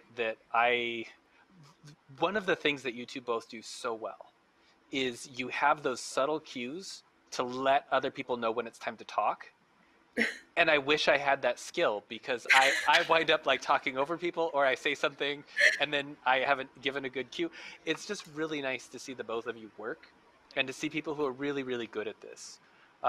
It's inspirational to me, because I want to get better, and it's nice to be able to look up to people who are doing a really good job and say, okay, like this is how you do it. So thank you so much for coming out. Thank you. That means a Super lot. I appreciated. really appreciate that. Thank you for having us. It was definitely a pleasure working with all of you and working with Jolly as well. Seriously, it was fantastic working with you. You're an amazing caster. We'll do it again. I Don't learned worry a about lot that. tonight. Awesome. Well, that's going to do it for all of us here at Thursday Night Gaming. Thanks again for coming out, and we'll see you next week for